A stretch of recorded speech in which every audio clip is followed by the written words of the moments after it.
Some shows talk about one team. Other shows barely talk sports. This show will talk Packers, Brewers, and Bucks every day.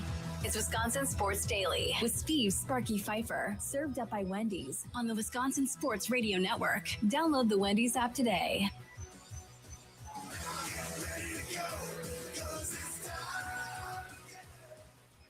It is time again. Welcome in to Wisconsin Sports Daily, served up by Wendy's, live from the Wisconsin Sports Radio Network studios, powered by the Potawatomi Sportsbook. Steve Sparky Pfeiffer here. Our guy Charlie Usen on remote with us for the first time ever. He is out here at the Brat Stop, Brat Bowl 3, thanks to Ziegler Subaru of Kenosha, signing unlimited.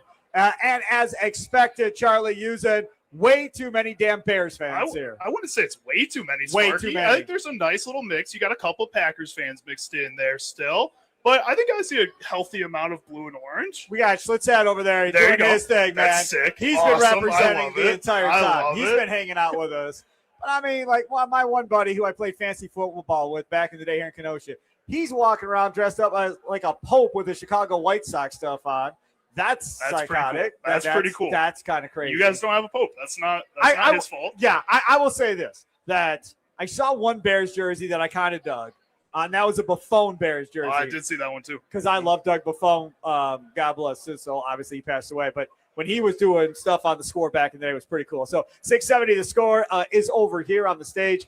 We're over here on the other side of the bar from them, so we don't have to listen to them, which is always a good thing. We can avoid that. Coming up on today's show, Frank Winters, former Packers offensive lineman. Really looking forward to hearing from him today. I'm pretty sure he has no love lost with the Chicago Bears and their fan base. He'll join us coming up at 2:20. Mike Wall, former Packers offensive lineman. He'll join us coming up at 3:20. 4 o'clock, Green and Gold update, powered by the Potawatomi Sportsbook. Our guy Ryan Wood of the Green Bay Press-Gazette Packers beat writer will join us at 4. Fantasy Football Friday with Joe Bartel of RotoWire Fantasy Sports. And then at 4:40, Follow the Money with Austin Herdenia, Potawatomi Sportsbook manager, comes up at 4:40. Plus, we get to things that Sparky missed right before the end of the show, brought to you by the Milwaukee Admirals. But it is a Friday, and it is a weird Friday because we have Tommy Wirtz producing this show. So Charlie could come out here to the Brat Stop and be a part of Brat Bowl 3 this year. So because Tommy is here, we should, I feel like, include Tommy in some of the stuff that we do on the show.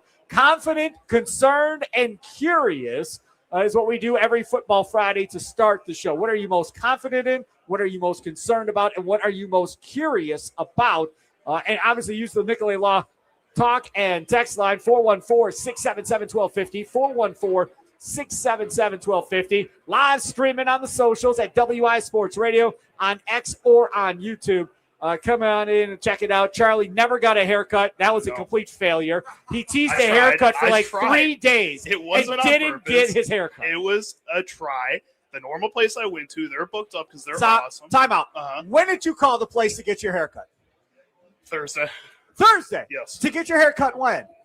Well, it was supposed to be Thursday, and then I tried to get it today, and then they couldn't do today. They can only do Sunday. So I was like, you know what? That's a little too late. And then I went to another place. Charlie. What? If you were serious about this haircut, you would have called on, like, I don't know, Monday. Hey, I need to get my haircut on Thursday, and then you get your reservation. I get your haircut. I don't get my haircut very often, Clearly. So I'm not down with the practices of every haircut place that's out there. You know, I thought maybe it'd be pretty easy to walk into most of these places, and apparently I am sorely mistaken. So you have somebody that cuts your hair normally? Yeah, so why don't like a barber place? Barber place, right? So why don't you just go to the barber place and go, hey man, just put me down for every 4 weeks. I'll come back in here, get my haircut. I don't want a haircut same guy every 4 weeks. You'll keep it nice, trim. Haircut looks every 4 nice. weeks. Yeah, beautiful. They'll do your beard, mustache. You know where I work, Sparky. A haircut every 4 weeks is too much. Every 4 weeks, man. You got to keep it looking trim and proper. All right, confident, concerned, and curious. Speaking of trim and proper, we do have Tommy Wirtz, as I said, with us. What are you most confident in going into this game? 414-677-1250, 414-677-1250. I'll start. I'm confident that Jordan Love in this offense is still going to be pretty effective in this game against the Chicago Bears. I'm confident that this Packers team is still going to score 24-plus points in this game. They're going to be able to move the football because that Bears defense doesn't get a whole bunch of pressure. And even with Zach Tom looking to be out, I think they'll be able to overcome that a little bit. With Belton being in there, they'll be able to run the football a little bit more on that right side, which obviously is a good thing, especially with Ryan in the middle, so they can run in the middle of that line. I feel good about this Packers offense still, so I'll say Packers get at least 24. Love probably with a couple touchdown passes in this game. That's where I'm at. Charlie Usen, what are you confident in? Not on your Bears, but on the Green Bay Packers. So I'm going to go with you a little bit on this one. You said 24 points, and I'm with you on that. I think the manner in which they're going to score those 24 points may be a little different, though. I think they score 3 rushing touchdowns in this game. I don't know who the player is that's going to score 3 of them. It could be 3 different guys, but I think they're going to get creative with the run game in this one. Chicago Bears, that defense, I think they play better when they aren't forced to think as much.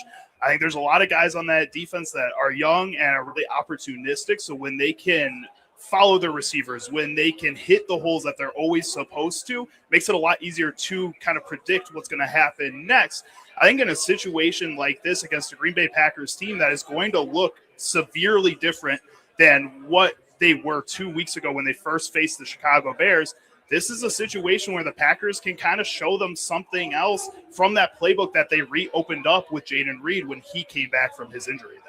You know, the other part about this, too, when we start talking about what are we confident in, I think we can all be confident that it's going to be freaking cold out in that game. And in normal situations, if the Packers are playing a home game at Lambeau Field and any other team, even if it's the Vikings or the Lions coming from a dome, you feel good that you're going to have that advantage. I don't see an advantage for the Packers. I don't see an advantage for the Bears in this one either, regardless of who it is, if this game is in Green Bay or if it's in Chicago. Tommy, what say you? I am going to revisit a year-old take. I am confident Jaden Reed finds the end zone this week. That's where I think they're going. That's where I think it's going to be. I think they've been working him back into this offense. You've been seeing it over the last few weeks with a couple of guys getting banged up.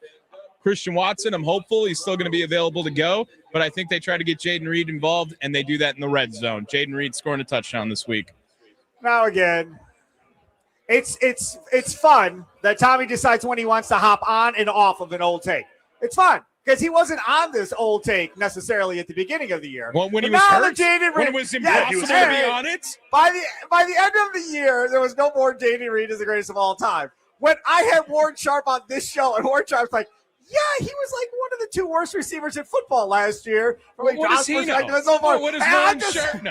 He's a nerd. He looks at numbers. I'm just saying that he wasn't well received by everybody else other than you. All of us can look at a spreadsheet. How many of us can watch ball? All right? Like, what do you think this is? Warren Sharp.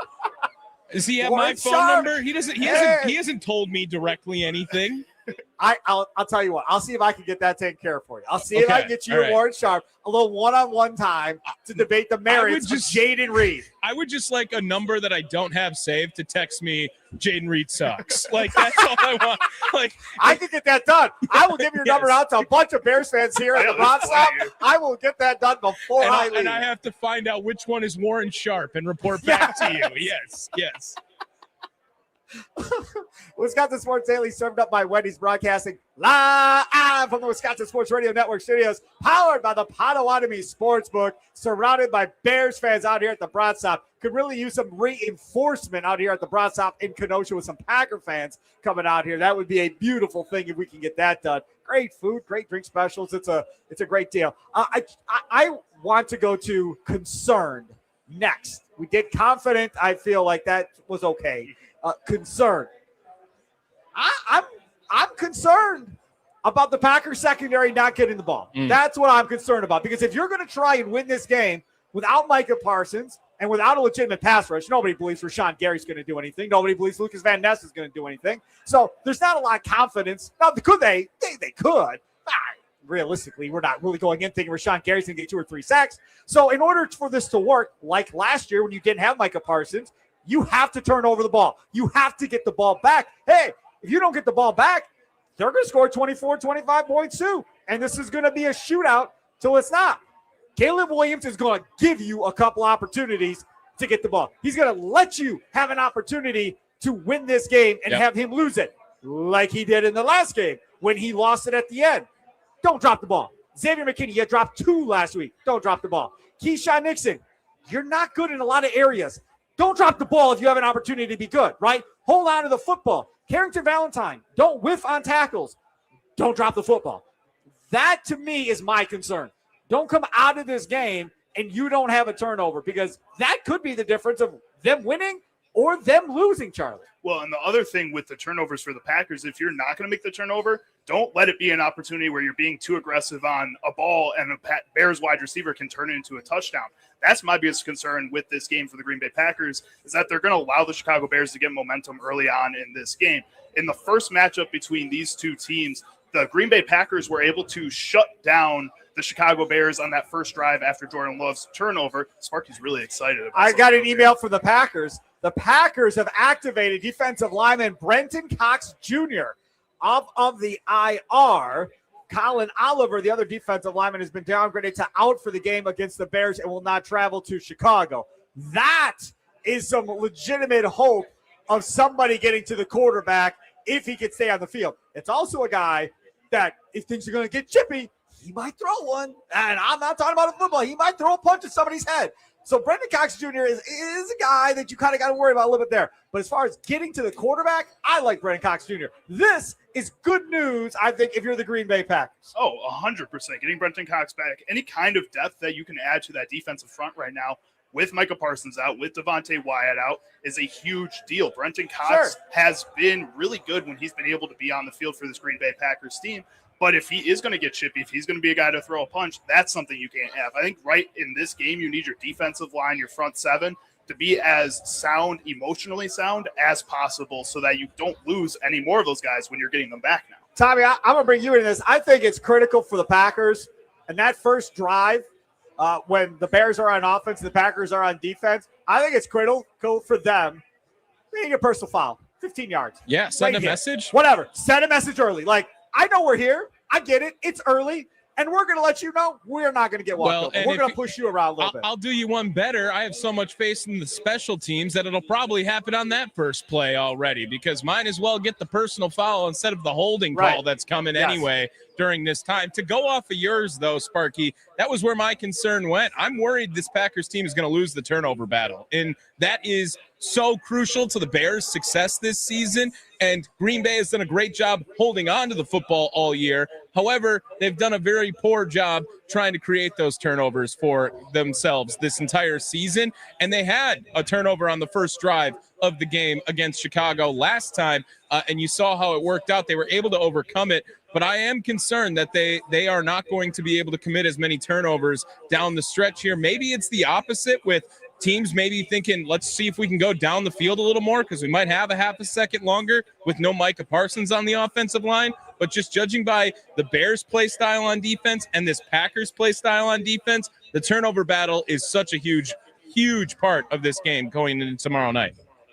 You know, the other part about this, as we talk here at the Brat Stop, Brat Bowl 3, come hang out with us here in Kenosha, brought to you by Ziegler Subaru of Kenosha and Siding Unlimited. The other part about this, when we start and we look at this game, is going to be the coaching, y'all. Like, who's going to make the adjustments and how long is it going to make adjustments once you see whatever everybody's coming into this game? So Ben Johnson versus Jeff Hafley. We saw that in Detroit last year. We saw them play a couple of times.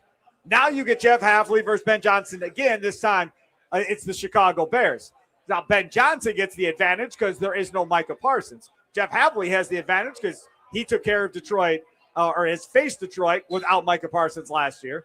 And now is in a situation where he can do something similar. What I want to see Charlie using is, what exactly is the plan for Dennis Allen in this game? Because Dennis Allen wanted to blitz, and I give him credit. I mean, that's a man after my own heart. I love blitzing. I love taking chances. I love trying to knock quarterback on his butt, but it backfired. He gave up 3 touchdowns to Jordan Love every time they decided to blitz. So does Dennis Allen now put the tail between his legs and go, you know what?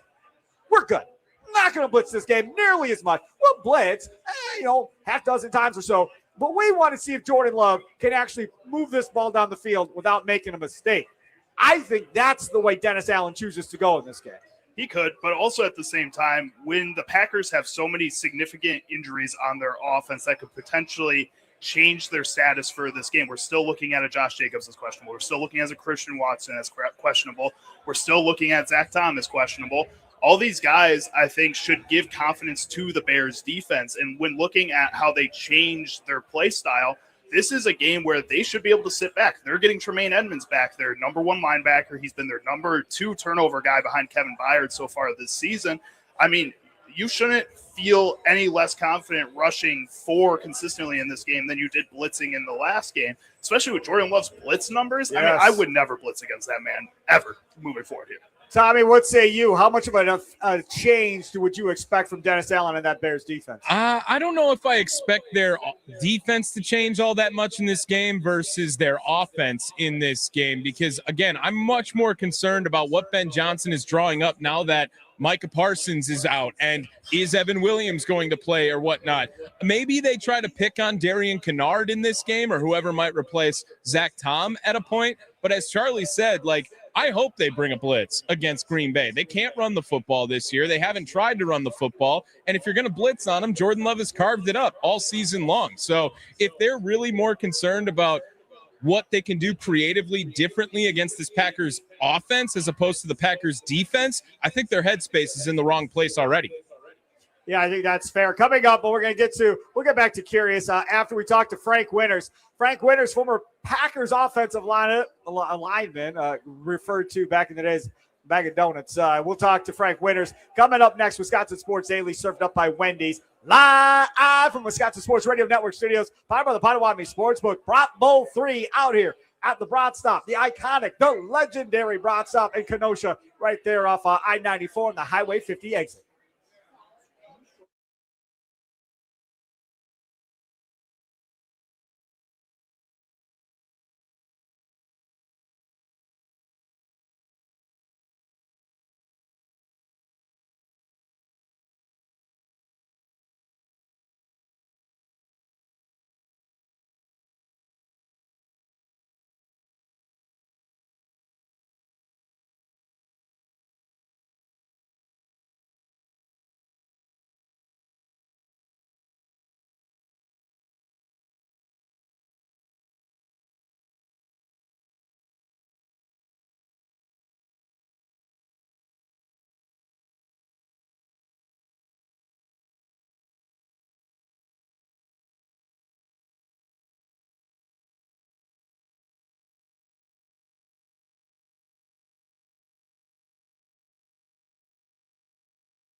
Welcome in. We are out here at Brat Bowl 3. And again, we talk about Ziegler Subaru of Kenosha. They got their annual coat drive going on. I brought a garbage bag full of coats today to drop off. I think I dropped off like 9 coats. A very cool deal. They've done it every year we've done this Brat Bowl. So I appreciate them being out here and being a sponsor of this. Not only are they out here, but there's a table set up as well for Siding Unlimited. Check them out at sidingunlimited.com for their honest price guarantee. And it is all good stuff. Thanks to both of them. Have you noticed, Charlie Usen, who's out here with me at the Brat Stop, how many people it takes to do a score show? They've got like 12 people on a show. That's like 12. They bring all their producers out and they get to hang out all the time. So I don't know who those people are. I think they pulled them from the Brat Stop. They don't have as cool of a table on the side of them, but it's still cool that they got like 3 guys working computers and stuff. Me and Tommy could be out here all the time. I don't know who they are. I mean, you keep telling me they're cool, but I don't even know if they work for them. I don't assume know. They do. We don't got cool extra table on our side. No, because we don't have as many people. They literally had people standing because they have enough chairs to do their show right Charlie, now. those 3 people you see over there, you do that for us, okay? Correct. Like, so don't even think about it anymore. It's all right. Thank you. And you do it for a lot less money, and I appreciate it. Joining us now on the guest hotline, powered by Gruber Law, is the former Packer offensive lineman, Frank Winters. Packers legend joins us now here on Wisconsin Sports Daily, served up by Wendy's. What's going on, Frank? How are you doing? I'm doing good. How about you guys doing? Man, years ago, you came out here. You joined us out here for, I believe, the original Brat Bowl out here. So you know how this works with the Score and the Wisconsin Sports Radio Network being out here together. Way too many Bears fans for me, Frank.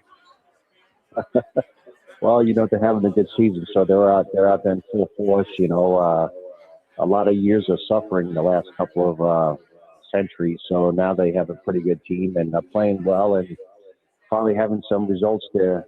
They're really standing behind those guys and being really proud. We talk about this Packers team coming up this week, and on Football Fridays in the first segment, we always do confident, concerned, and curious, right? What are you most confident in with the Packers, and then the other 2 as well. And we were talking about this Packers offense. I'm fairly confident this Packers offense is going to score points.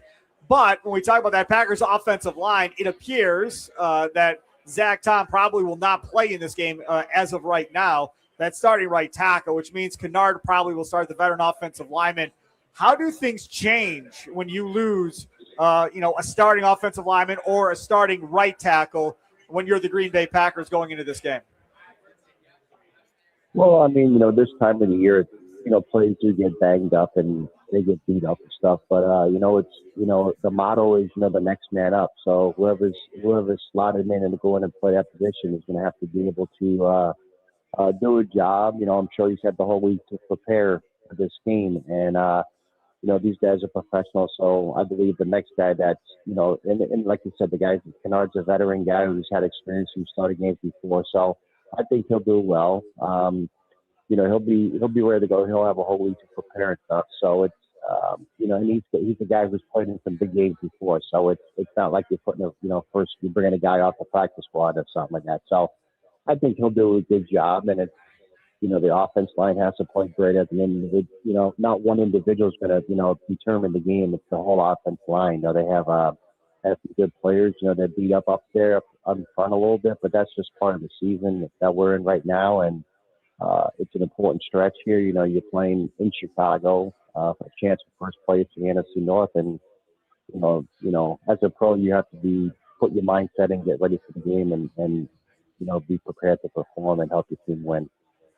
So Frank Winters, Packers legend, joining us here on Wisconsin Sports Daily, served up by Wendy's at Brat Bowl 3 at the Brat Stop in Kenosha. Let's talk about that center position. This organization for a number of years now believes in every offensive lineman should have to play almost every offensive line position, which drives me batty. But they tried Elton Jenkins at center this year after he was really good at the guard position. I don't know if we would necessarily say it worked out as well as I think the Packers thought. But then he goes down with an injury, and now Sean Ryan, who's played guard now, has moved into that center position. I feel like he's played well. Can you talk about the nuances of that center position and really maybe how difficult it truly is to play versus kind of just moving whoever into that position and thinking it's going to work just as smoothly as the last guy?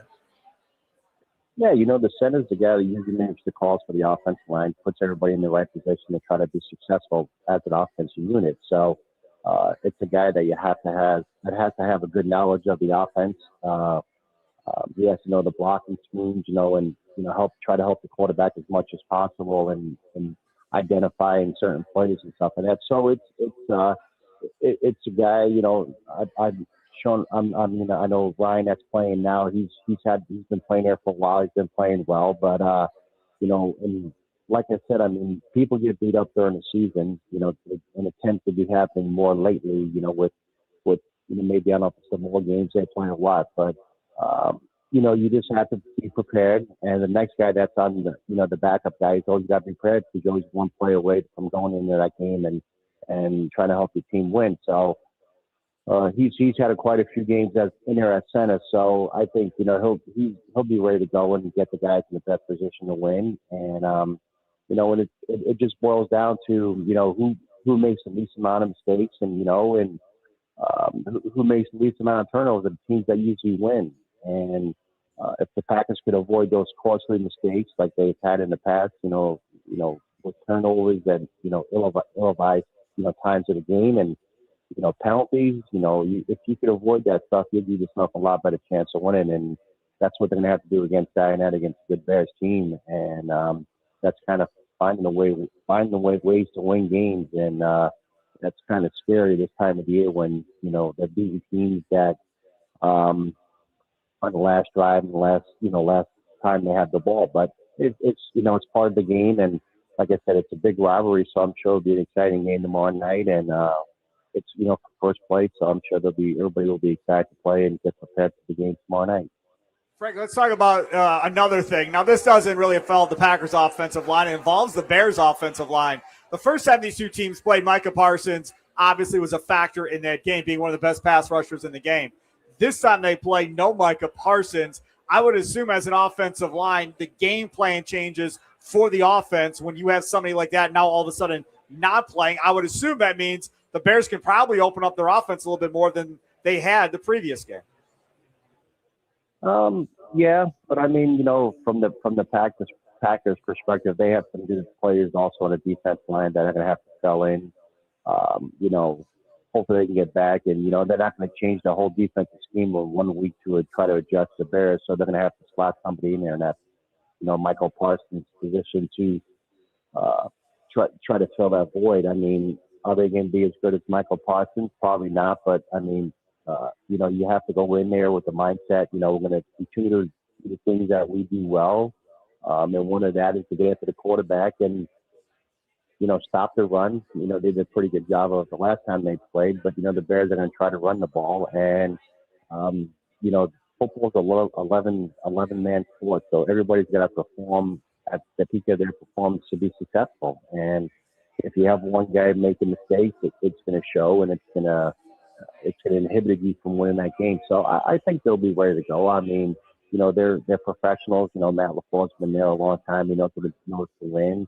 It's a huge rivalry week. They're playing the Chicago Bears at home for first place. So, like I said, you just got to eliminate the mistakes, the costly turnovers and the costly penalties in crucial situations. And I think if they could do that, they'll give themselves a good chance to win. But if they make mistakes and have turnovers and bad positions and bad times of the game, yeah, that does hurt you, and it makes it tough to win games on the road, especially when you're playing a competitive team right now like the Chicago Bears. So, Packers legend Frank Winters here on the guest hotline powered by Gruber Law. One call, that's all. It's Wisconsin Sports Daily, served up by Wendy C. Sparky Fiber with you out here at Brat Bowl 3 at the Brat Stop in Kenosha. Brought to you by Ziegler Subaru of Kenosha and Siding Unlimited. So back in the day when you played, there was a definitive home field advantage for the Green Bay Packers. People came into Lambeau and they lost. That's just how it was.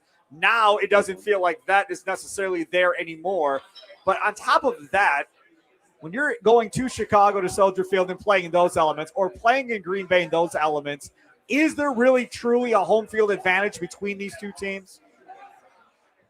Well, they're both in similar climate, temperatures. They're relatively close, in distance-wise. So but you always got to deal with the elements, the home team. And like I said, the Bears are playing well. They're winning games this year. They're finding ways to win crucial games. And, they're beating teams that they should beat, pretty handily. And then they're finding ways to win games and stay competitive in most of the other games. So, the Packers have had the advantage over the years of, coming down to Chicago and being successful and winning games. But, every year is a new year, and they got a guy that's, leading their new coach and stuff, and he's had them playing well, and defense is playing well. That, I believe they're leading the league in turnovers, which I say you have to avoid to have a chance to win. But hey, it's gonna come down to the end of the game, and you just got to hope that you get a couple breaks here and there, and you can stay healthy, and you have the least amount of turnovers and the least amount of plays. The teams are going to probably win that game. So it's going to be an interesting game. It's first place. It's an opportunity. To have the number one seed. Probably, there's a good chance whoever wins this game may have an opportunity to be number one seed. But some other things got to happen. But you got to look at winning your division. And you looked at last week when the previous week when the Packers won, they went from being the number 6 or 7 seed to number 2, and then they lost, and it was flipped around, and now they're the 7th seed where the Bears are number 1. So that if they win tomorrow night, the Bears will go back up to being number 2 for now, and just see what happens in the last couple of weeks, and when the playoffs start, anything can happen. I don't think I've ever asked you this, so I'm going to ask you now. And obviously, it's been a while ago. I get that. Do you have a favorite Packer-Bear memory in your mind that sticks out in this rivalry, whether it be trash talking on the field that got pretty funny or something that happened during the game or after the game or something along those lines? Well, not really. I reside in Chicago now, so I see a lot of these, Bears I played against, in years past. I get together with them to see them at golf events and, charity events in the city down here. So, it's we were pretty, try to be, even though you're big rivalries, you're still friends off the field, and it's good to go out there and compete. But there's so many memorable games, that, people keep on bringing up that, I think it was the famous game where I think they retired the Bears. I think Buckus and Gale Sayers number, and it was rain. It was torrential rainstorm down there, and it was cold, and we won that game. That sticks out. Then there was the other one I saw on one of the social media sites the other day when the guy jumped out of the stands to catch the extra point. So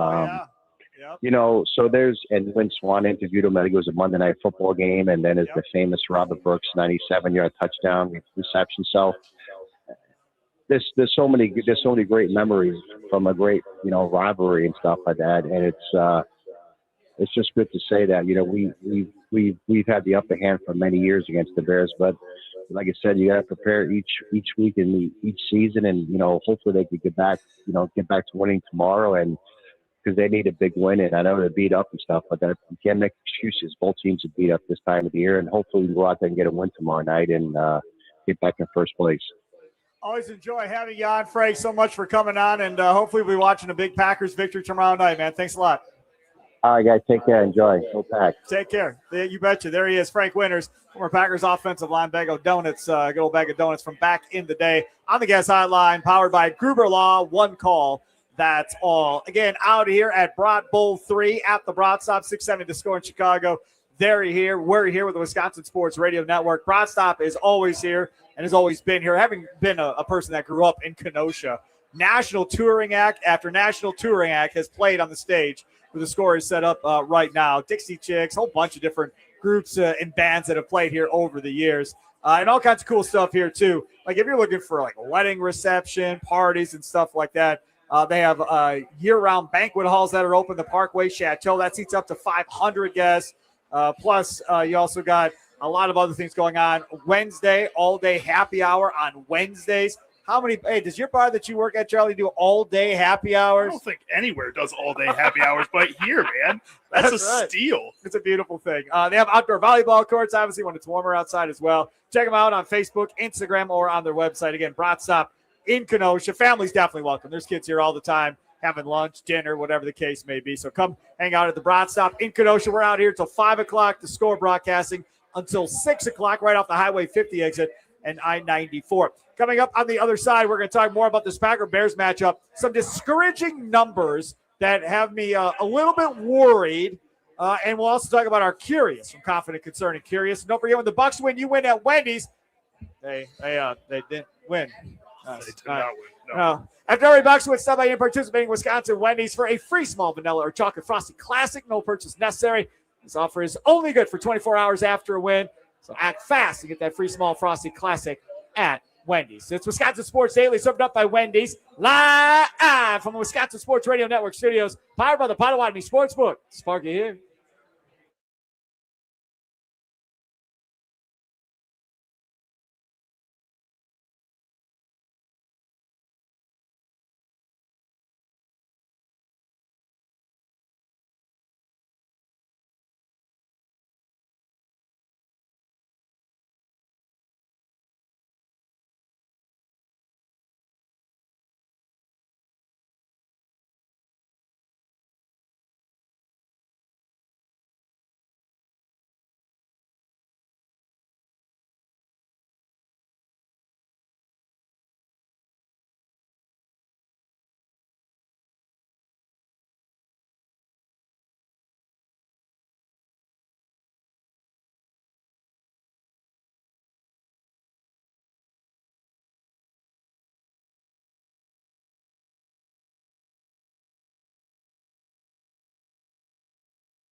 We are here. See Sparky Piper, Charlie Usen out with me today as well, hanging out at the Brat stop.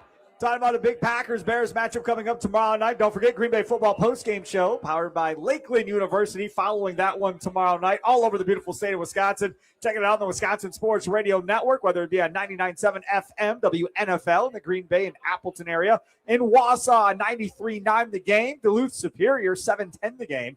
Or in the Milwaukee, southeastern Wisconsin range, 1250 AM and 105.7 FM, The Fan. Looking forward to that. Really looking forward to a Monday if the Packers beat the Bears, because it's going to be great. We're going to have depressing Rami Makloff on 9 to noon. We're going to have depressed Charlie Usen on Wisconsin Sports Daily. It's going to be great. Now, if by some way the Bears win, then the rest of us will have to deal with both of these two knuckleheads. But then we'll be happy, so it's okay. Or I'll just tell you both not to come in, and Tommy will just work all day. You love us so much that you want us to be happy, right, Sparky?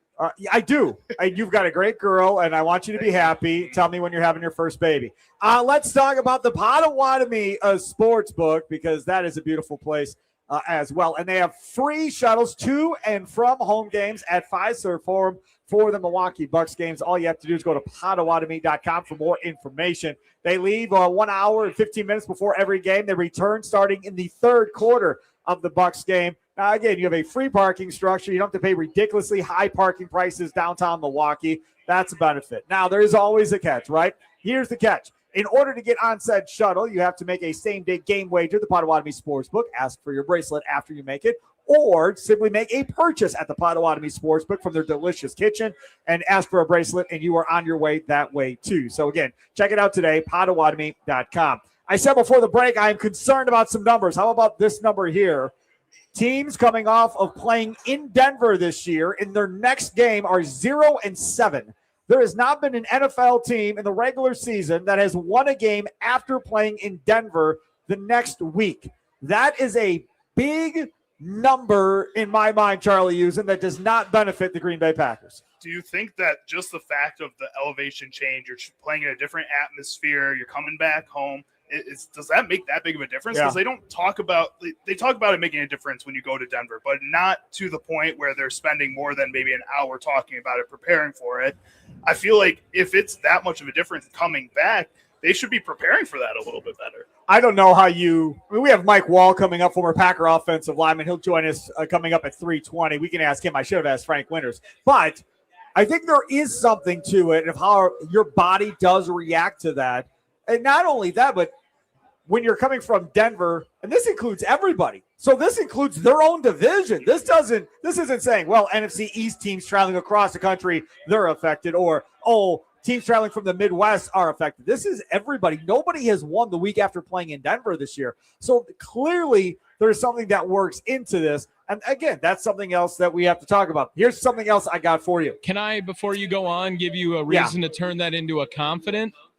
Go ahead, Tommy Wirtz, and your ugly Tigers hat. That's the same thing we heard about the Detroit Lions and the Honolulu Flu last year. Remember, it was the same thing, that no one's winning games after this, and then the Packers were the first team to do it later on in the year. Well, and the Cowboys 2 years ago were undefeated at home, drilled everybody, and the Packers went in there and beat it. So I guess the Packers are the teams that end streaks, which is good. That's a good confident. There you go. See, I like that, Tommy Wirtz. What are we curious about going into this game? Confident, concerned, and curious. We had confident, concerned already in the first segment, and we had to get Frank Winters on. What are we curious about, I should say, going into this game, Charlie Usen? I'm curious to see, and this is solely based off of if Zach Tom plays or not. And even if he plays, chances are he comes out. It doesn't sound like he's playing. So Darian Kennard's in at right tackle right now. I want to see how quickly we see Jordan Morgan in this offensive line at some point in this game. If Darian Kennard doesn't play well, if for some reason we get miscommunications on the interior of Can I just say something on that? Yeah. What I think? Yeah, go for it. If Kennard stinks and they go, okay, Jordan, here's your chance, he's not playing right tackle. Nope. They're going to stick him back in at right guard, and they're going to slide Belton over to right tackle. I think that is more likely to occur. The problem is Jordan Morgan stinks. So that is not something that I really want to deal with at this point. Do you think Darian Kennard's good? No, but I don't think the Bears' defensive line is either. So, that's fair. I mean, from that perspective, it's not – listen, if Micah Parsons was across from Kennard, then I'd be like, oh, we're screwed. Like, it's over. We're going to – Jordan Love's going to get killed. Montez Sweat doesn't put that fear in your heart? No. Maybe Malik Willis should play this week if we were in that situation, right? Just give Jordan Love the week off. It's not that big of a deal. I want him for next year. But that's not the case. And Montez Sweat, nice, okay. But again, he hasn't been at the level he was when they originally got him. He's not playing at that high level anymore. So from a Packers standpoint, you have to determine, I think, two things. One, how important is the ground game? And then what does the right side of the line look like as far as how you want to run the football in this game, right? So do you want to have 40 carries in this game and control it that way? Or two, is it important that we pass protect Jordan Love because the game plan is to exploit them downfield on big play action? Which one is more important? That may be two different right sides of the offensive line at that point, Tommy Wirtz. Yeah, and I think that if we do see Jordan Morgan in this game is long gone for the Green Bay Packers. So you don't have to worry about it after that because it's either. No. What if Jordan Morgan starts rotating in at left tackle? I have no idea. Look, just saying. It's not rotating. It's a turnstile at left tackle. It doesn't matter who's playing there right now. So if you put Jordan Morgan in, you're already punting on that position for the rest of the game, it feels like. My curious goes back to the other side of the football, though. How do the Packers try to make up for Micah Parsons? They have to do it by committee, right? It's not going to be one guy stepping up. Maybe they move Quay Walker around. Maybe they move Edgerrin Cooper around and put someone on that, one of them on the outside. We had Dominique Yates on yesterday on the Mason Crosby show, and I asked him, how frequently do you think we're going to see the combination of Walker, Cooper, and McDuffie all out on the field at the same time? He said he thinks that's going to be very likely in this contest.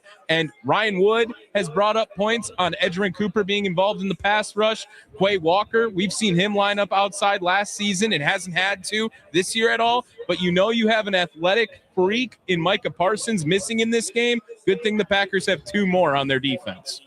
You know, the other thing, too, about this is when you're facing a really dominant defensive player, right, what happens? Quarterback walks up the line of scrimmage, points out, there's 56, there's 52, there, whoever it is. I'm curious going into this game, does Caleb Williams focus on one guy, or is Caleb Williams not really concerned where anybody is and is just going to go up there, run the play, and go? Or do they come into this game and Ben Johnson's like, we need to know where 56 is, because if they're going to do something crazy, it's probably going to involve him.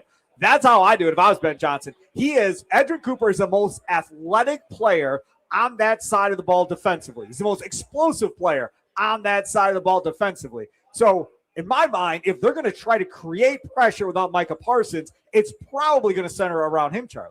I think that's fair. I also feel like, though, Edgerrin Cooper is your most athletic linebacker, like you put out there. That's true. And in a game like this, when you saw Caleb Williams get out of the pocket so consistently against you in that first matchup, I think you're going to have to put a spy on him at least some point in this game. I think Edgerrin Cooper should be that guy. I think he can trail him the best.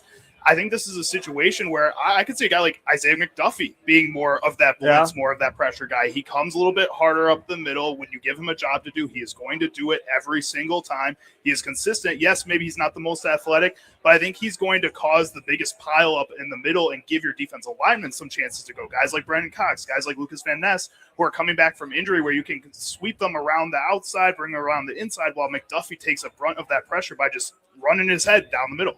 Here's Charlie using C Sparky Fiber with you. Tommy Wirtz back in the studio. It is Wisconsin Sports Daily, served up by Wendy's, live from the Wisconsin Sports Radio Network studios, powered by the Potawatomi Sportsbook, out here at Brat Bowl 3 at the world-famous Brat Stop in Kenosha, right there, the Highway 50 exit off I-94. We're here until 5 o'clock, broadcasting with 670 The Score out of Chicago, and, of course, us, the Wisconsin Sports Radio Network. Make sure to bring out a new or gently used code if you're coming out here. Donate to the Ziegler Subaru of Kenosha annual coat drive. Brat Bowl 3 from the iconic Brat Stop in Kenosha. Brought to you by Ziegler Subaru of Kenosha. For a great experience, visit ZieglerKenoshaSubaru.com.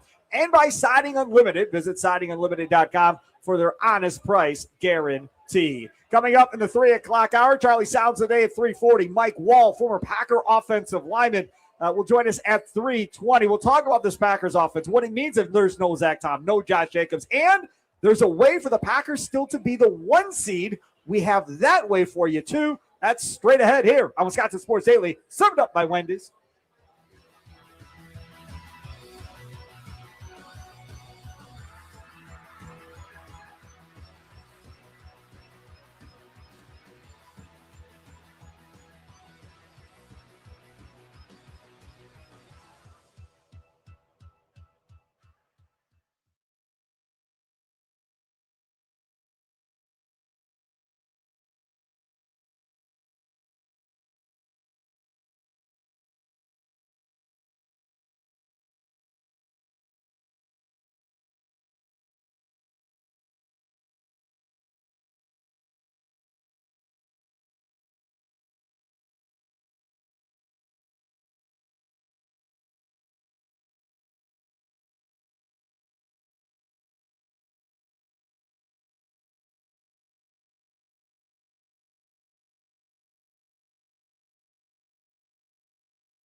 Some shows talk about one team. Other shows barely talk sports.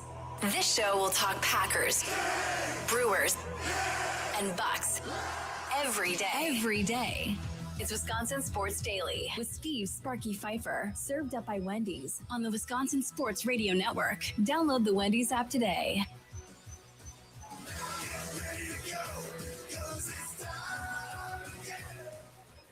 Welcome in. It is Wisconsin Sports Daily, served up by Wendy's, broadcasting live from the Wisconsin Sports Radio Network studios, powered by the Potawatomi Sportsbook. Steve Sparky Pfeiffer, Charlie Usen, we let him out. He's out here at Brat Bowl 3, baby, out at the iconic Brat stop in Kenosha. Thanks to Ziegler Subaru, Siding Unlimited, for being fine sponsors of this. They got their coat drive going on for new or gently used coats. Come on out here until 6 o'clock. Drop off your coat. That would be much appreciated, too. As we continue to talk about Packers and Bears, Mike Wall, former Packers offensive lineman, joins us coming up here at 3:20. Charlie, sounds of the day coming up at 3:40. Tommy Ward's producing. He is back in the studio. So I looked over here on the Nicolay Law Talk and text line because we've kind of been ignoring that earlier. Scotty Tiffany texted in earlier. I'm confident there will be many Bears fans tears shed. I'm curious if all those tears will make Lake Michigan rise. I am concerned about flooding downtown Chicago. Yeah, I think that's those are all fair points from Scotty Tiffany. Your husband was much nicer about the Bears. I met him here, Schlitz Hat Patrick. Wait.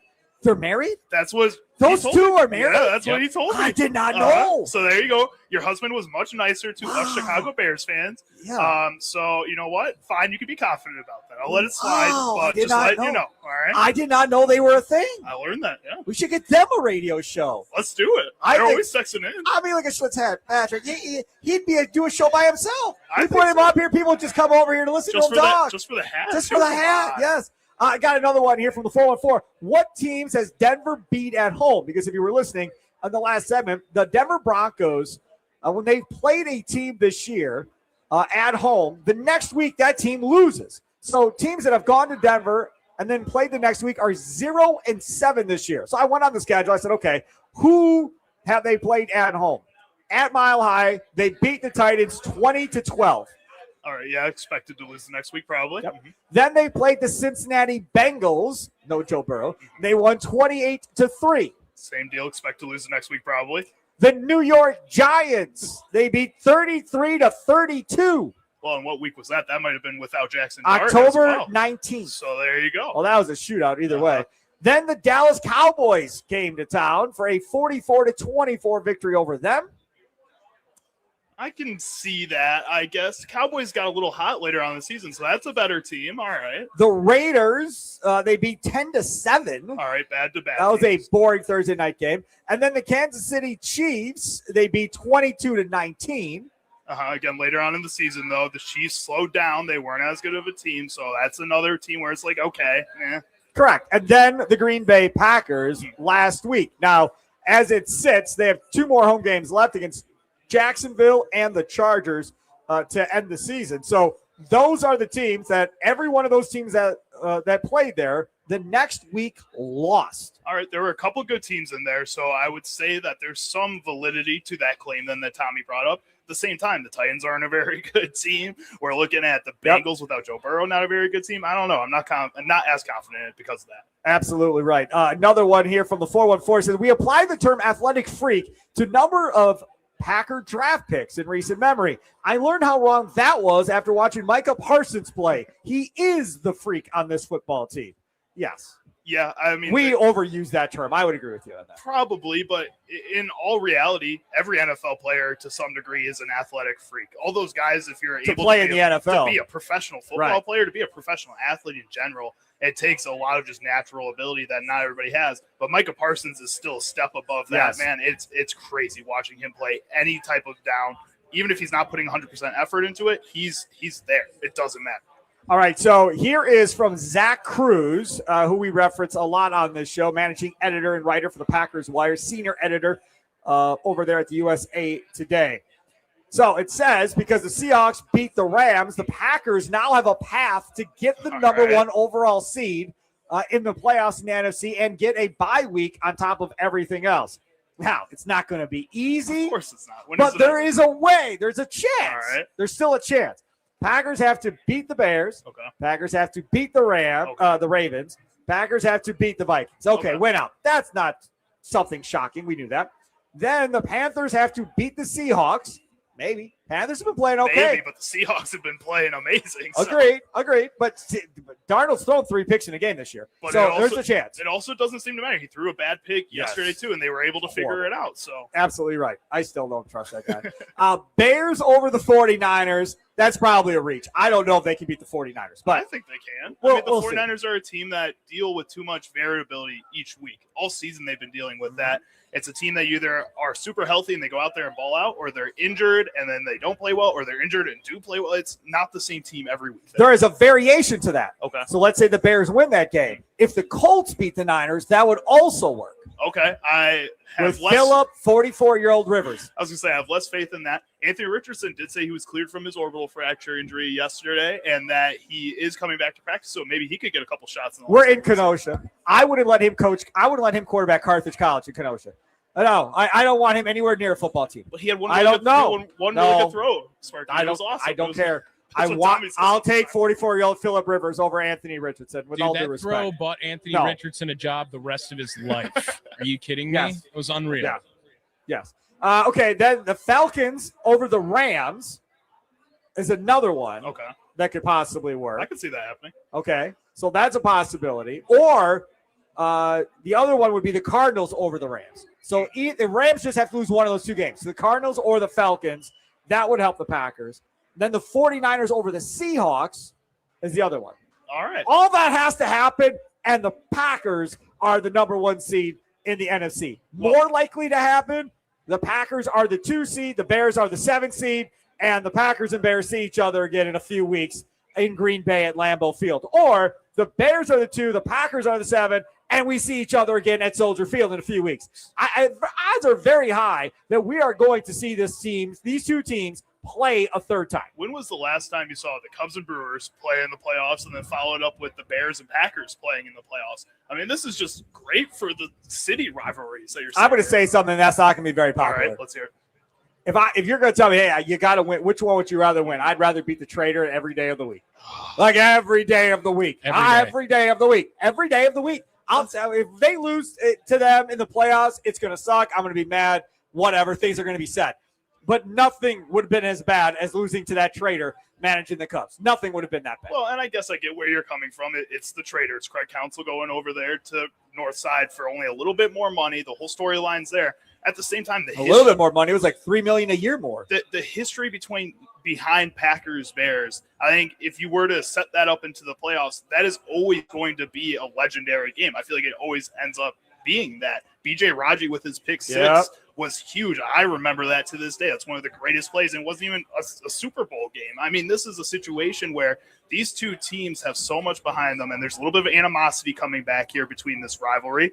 I think this is something that a lot of Packers fans would not be happy especially if they beat the Bears twice in the regular season, go into the playoffs and lose to the Chicago Bears. Packers fans are going to be having a hissy fit for Matt LaFleur and Brian Gutekunst. Yeah, and that's the thing. And I said this before. Nobody should be to blame for anything that happens from here on out. Like I just – and I know what's going to happen. We're going to do the Green Bay football postgame show tomorrow night. Tommy Ward tonight, powered by Lakeland University, all over the network. Wausau, Duluth, Superior, Green Bay, Appleton, Southeastern Wisconsin. We're going to be everywhere. Okay, fine. They lose that game. Jordan Love will be blamed, is my guess, no matter what happens. It'll be on Jordan Love, or it'll be on Matt LaFleur's play calling. He's too aggressive. He's too conservative. Why did he do that? Why did he go for it there? It'll be on Matt LaFleur. I don't think Goody will get blamed. But those two are the guys that there is a portion of this Packer fan base that simply wants them gone. And it drives me absolutely crazy. We all have to deal with it every day doing sports talk radio in this state. It is what it is. So they're just waiting for this to get screwed up.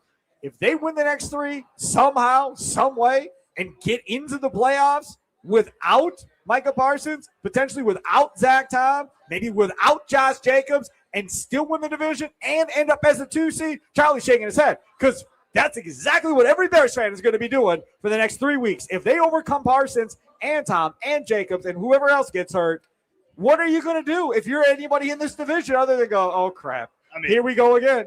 My immediate thought is that makes the Packers my Super Bowl favorite. If they can overcome all these different injuries, go out and beat a good Bears team, a Ravens team that's fighting for a playoff spot, and a Vikings team that's been playing better as of late, I think this is a huge situation for not only the Packers, but for Matt LaFleur as well, to go out and shut up a lot of those people. And I think, honestly, the way the season has gone so far, if he can go and just dominate these next 3 games without Michael Parsons, without all these players, he'll put his name in Coach of the Year candidacy at that rate.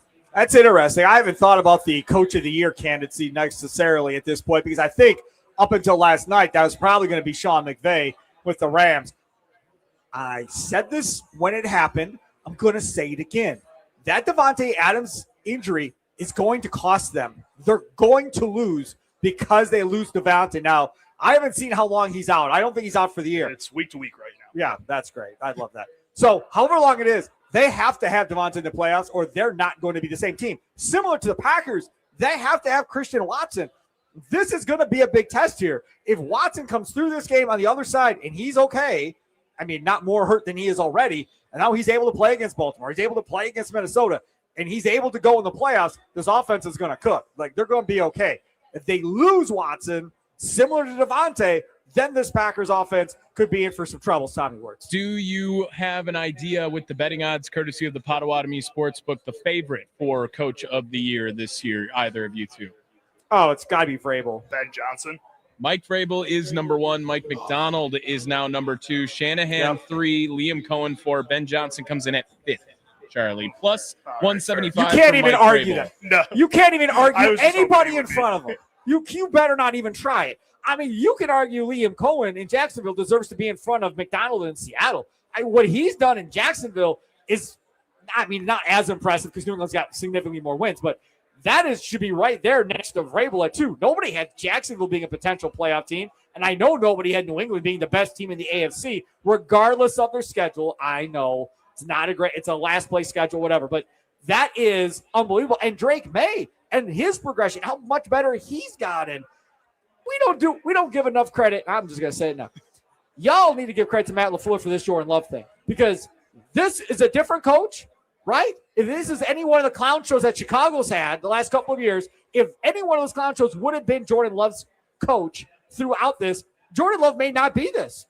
Jordan Love may already have been out of Green Bay, and they may be searching for a quarterback. But when they hired Matt LaFleur, Mark Murphy knew what he was doing and put a guy in position that could take care of the quarterback, take care of the offense, and still win football games. And then Goody has done a hell of a job drafting this offense.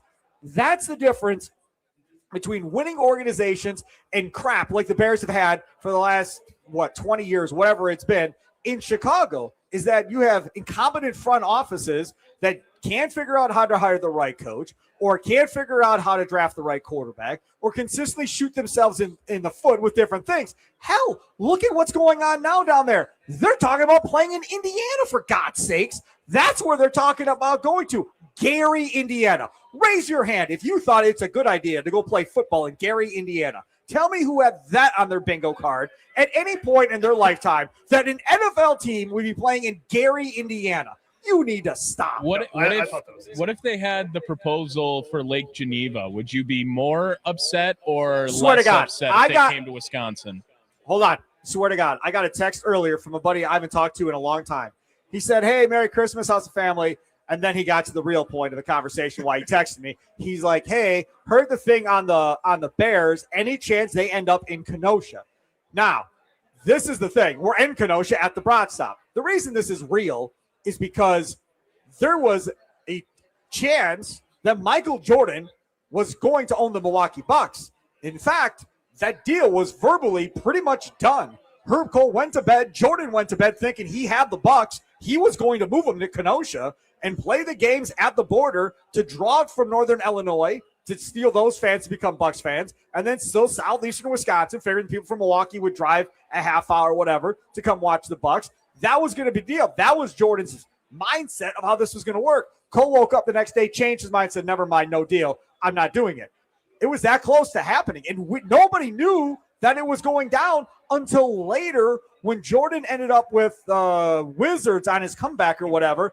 That's when he brought it up, and everybody was like, wait, did he just say he almost bought the Bucks? What is going on?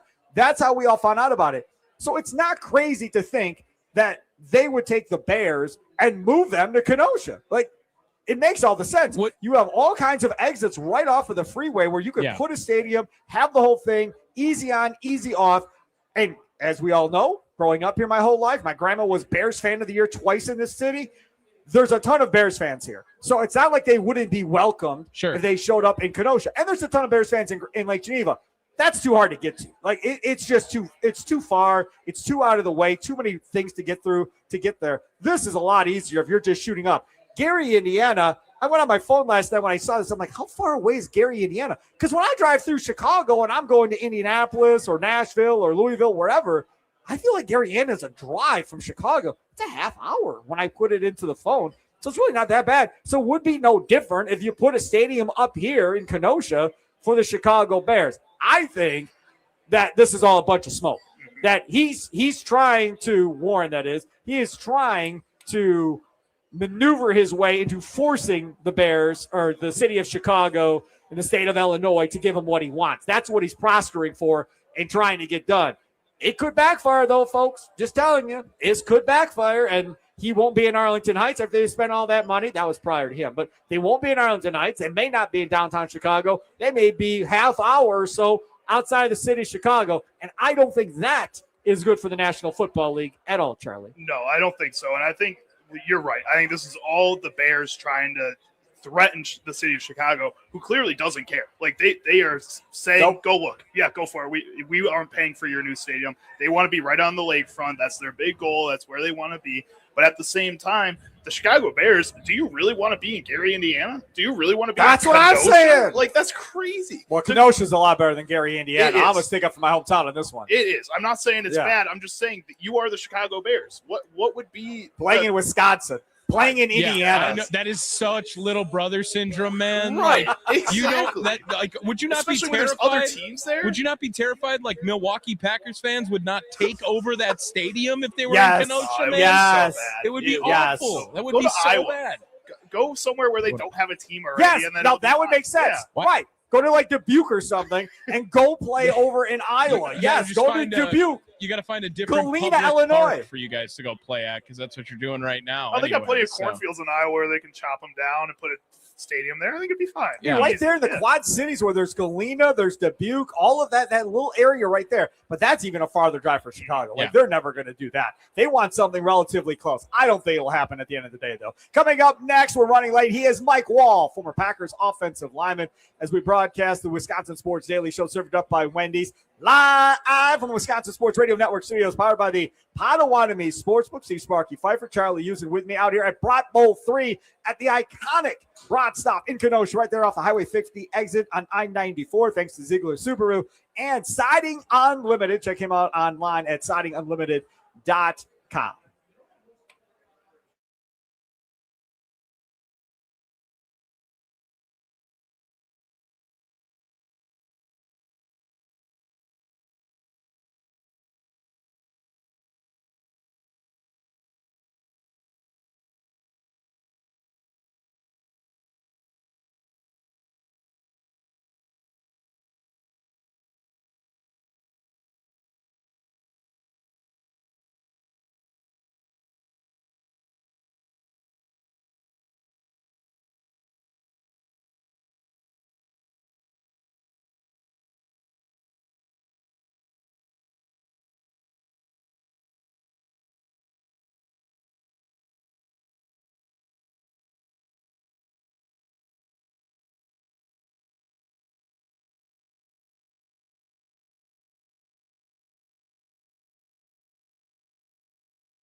Welcome in. It is Wisconsin Sports Daily, as you just heard, served up by Wendy's. Live from the Wisconsin Sports Radio Network studios, powered by the Potawatomi Sportsbook. See Sparky Pfeiffer with you. Charlie Usen hanging out here today. Normally, he's stuck in the studio producing the show, but considering it's Packers, Bears, and we're cursed by the fact that he's a Bears fan, I said, all right, man, it's just 670 the scores out here for Brat Bowl 3. I'll let you come out and play as well and be around your fellow Bears fans that are seemingly everywhere. And Brat Bowl 3, man, it's a great thing. Thanks to Ziegler Subaru of Kenosha. They have their coat drive going on as well. I dropped off some coats earlier. New or gently used coats are welcomed. Out here to 6 o'clock collecting coats. And then don't forget, too, with Brat Bowl 3, we're at the iconic Brat Stop in Kenosha right there off of Highway 50. I said this earlier, and Charlie couldn't believe it. Happy hour all day on Wednesdays. All day happy hour on Wednesdays out here at the Brat Stop, Charlie. There's no place better to be than. Man, I'm telling you, guy came over here to play the slots, whatever they got going on over here. Guy comes over here. He's got this big old thing. I was like, hey, man, what's in that? He's like, Long Island iced tea, everything. I was like, all right, that's cool. That's the only cocktail I'll have. I don't do cocktails, but Long Island's, love me a Long Island. You know what I've always had an issue with? Those yardstick things that you can get at places, or no, not the yardstick things, the big beer towers that some of these places have. Nobody will ever put Jack and Coke in there for me. It always has to be beer. Do you know how much beer comes out of those towers? Do you know how much Jack I could get into that tower with Jack and Coke? Yeah, that's why they're not giving you Jack and Coke. That's unfair. I don't like it. I'm just saying. Out here at the Brat Stop, Brat Bowl 3, brought to you by Ziegler Subaru of Kenosha for a great experience. Visit ZieglerKenoshaSubaru.com and by Siding Unlimited. Visit SidingUnlimited.com for their honest price guarantee. Joining us now, I am late to get to him. I apologize. He is Mike Wall, former Packers offensive lineman. Follow him on X at Mike Wall68. Mike, thanks for coming on, man. Appreciate it. Hey, what's up, guys? I hope you guys are playing nice, and that Jack and Coke sounds like a pretty good damn idea. Yeah, it does, especially when you're surrounded by Bears fans, and the score from Chicago is here too. It makes you really want to drink. It really does. But that's okay. Mike, I'm going to ask you the same thing. We had Frank Winters on last hour, and obviously two different eras. Do you have a memory that sticks out to you in this Bear-Packer rivalry, whether it be, I don't know, trash talking on the field, something that happened in the game, something that happened after the game that stands out to you? Well, Frank, I was lucky enough to play with a couple of years with Frank, so we overlapped a little bit. But I'll tell you what, the Bears rivalry, I just remember Lovie Smith's first game when they beat us. And I think we had a pretty good record running into that game. And I remember he had a press conference about how important it was to beat the Packers. That was the number one priority. And we were thinking, like, yeah, that's not a chance. And then he just came down and beat the brakes off us. I remember we had I think Amon fumbled on the way going in. On the far sideline or the far end zone away from us. I think they ran it back either for a touchdown or down to the 20 or something like that. And we ended up losing that football game. That one always sticks in my craw. Yeah, I could imagine that it would. I think when you talk about the Packers and the Bears and this game coming up, obviously, you know, that 2 seed is pretty much on the line. This division is pretty much on the line. A Saturday night prime time game, Mike Wall, how does that screw things up for an NFL team coming off of a Sunday game?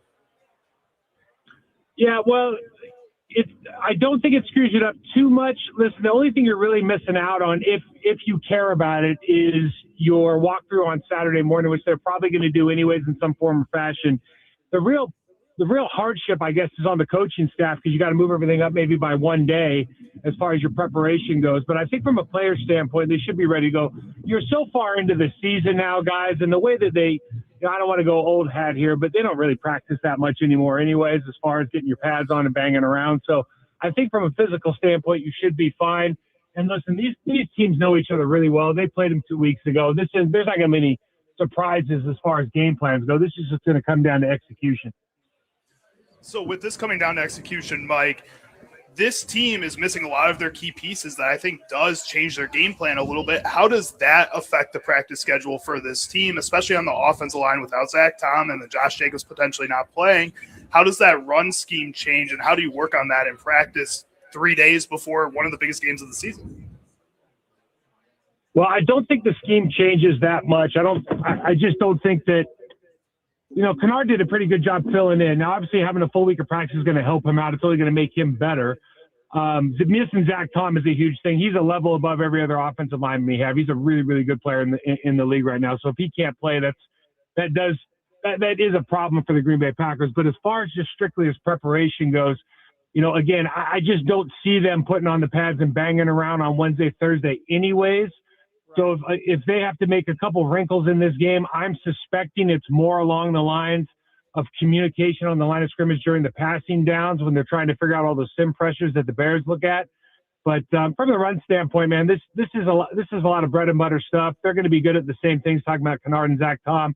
Josh Jacobs, if you lose him, the scheme doesn't change. You just don't have an all-pro running back in the backfield anymore. But I just don't think they're going to, again, you're going to make too many changes at this point in the season. So let's talk about that for a second, because it's game 2. You just played them 2 weeks ago. There's a chance you're going to see them in the playoffs in like 3 weeks in the first round of the playoffs, because it could be 2-7, whether it's Bears in the 2 or the Packers in the 2, the other in the 7. Good chance that you're going to see each other again. What type of little tweaks could you possibly make coming into this week to try and keep the other team, from kind of guessing what you're doing? We were talking about it earlier. This Bears defense blitzed quite a bit against Jordan Love this last game, and Jordan Love torched him. So you would think that Dennis Allen, the defensive coordinator, probably wouldn't bring as many blitzes in this game. Yeah, you wouldn't think so, but they do have success with bringing up 8 people at the line of scrimmage and do a lot of sim pressures or maybe bringing the house. They have found success with that. And you got to remember, the Bears are number 1 in turnover margin. I think they're like plus 1.4 per game in turnover difference. And that really is the difference when you're talking about Dennis Allen's defense. They're not particularly good at any other statistic, but they are so good at turning the football over. So, what's going to be different? You even saw it last week. What usually changes from an offensive standpoint is you just put a wrinkle in a route combination. So, and maybe running like last week, they were going to run a deep over with Luke Musgrave. He puts his foot in the ground, runs away from a Fonga on a corner, falls on the ground when he makes the catch. Otherwise, it's probably a touchdown. But that's a wrinkle. That's just something you switch up.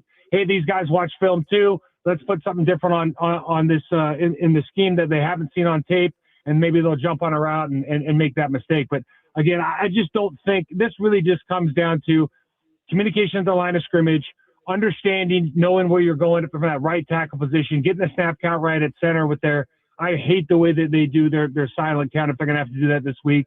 But getting all of that right, feeling really good about it, and then just making sure your receivers are on the same page.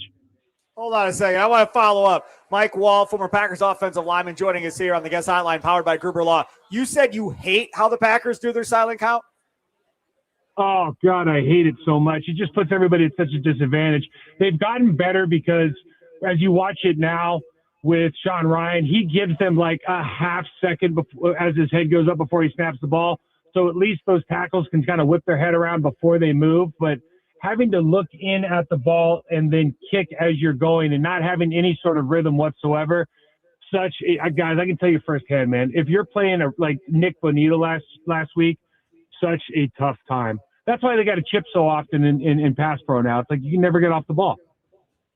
Talking about these tackles and how they're affected by that snap count, last week we saw Rasheed Walker probably have, penalty-wise, one of the worst games of his career up to this point.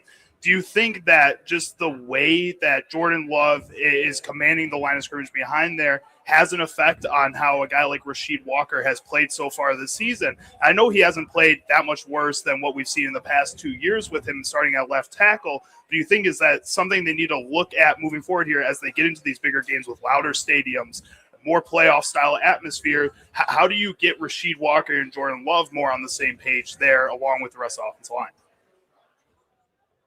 Well, Jordan Love doesn't have anything to do with it because the way that they're learning that snap count is coming from their offensive coordinator, their head coach, their offensive line coach, somebody else, right? He's just kind of dictating when Sean Ryan's head's going to go up. So it's the timing mechanism of how they do that. You can watch across the league, whether it's the right or left guard tapping the center on the shoulder, and so he nods his head before he moves, whether it's he raises his head up, gives a 1,001 count before he snaps the ball. The fact that we do everything instantaneously is not really a function of what the quarterback wants to do. It's more along what the coaching staff is designed for Rasheed Walker. I've said this all year. I know I haven't been on the show too often, but every time they go to an away stadium where it's loud and they got to use that, they're at an incredible disadvantage. Now, the good news is I don't really know how loud Chicago is compared to some of these other stadiums. So maybe they don't have to do it as often, but they don't really have, bona fide just stud pass rushers at the defensive end position. But I'm telling you, it really is an issue, and it really has affected them all year.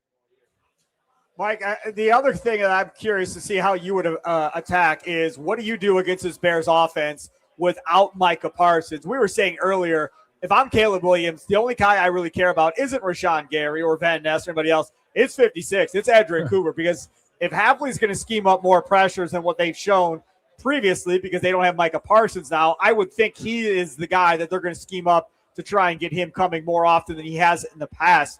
What do you think this Packers defense looks like this week? Yeah, well, I think the probably the good thing is that the Bears aren't going to change their scheme because Micah Parsons is out. They're going to sit in 12 and 13 personnel, run the football. I mean, they're second in the league and running the ball right now. I think over like 150 yards a game. They're just killing it. So everything comes off that under center play action that Caleb Williams loves to do, and then he can have the opportunity to release out to his right. I think the tough part is, I guess the good news is with Jeff Hafley's defense is you look at it last year and you have answers about what they're going to do to create pressure with Micah Parsons. And you mentioned Adrian Cooper. I certainly think that's one possibility. And the other one, listen, when Quay Walker, kind of started really finding his groove, it was really last year when they started bringing him on more dogs. And you watch him back at Georgia, he was one of the best blitzing linebackers in the nation when he was playing at Georgia. It kind of carried over. Maybe got masked a little bit for his first couple of years here, but I thought last year he really showed up, and he's a real dominant force in the pass rush as well. So you would expect them to try to bring some of those pressures. Guys, the question that I really have an issue with is Evan Williams in the run game is the most valuable player on this football team that is not going to be playing this weekend. And I don't know how they overcome that. I think that's a real hole in this defense. He has just been an absolute stud in the run game this year.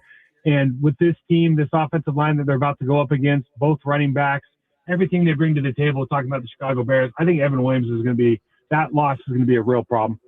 So let's talk about that for a second. So Zane Anderson is a guy that's a special teams player. That's a safety. Oladapo is another guy that has been back there too for the Green Bay Packers. In my mind, Oladapo is probably closer to what you want in this game because he's more of a, in the box safety that hits big and is probably more of a sure tackler. Pass defense, maybe not as good.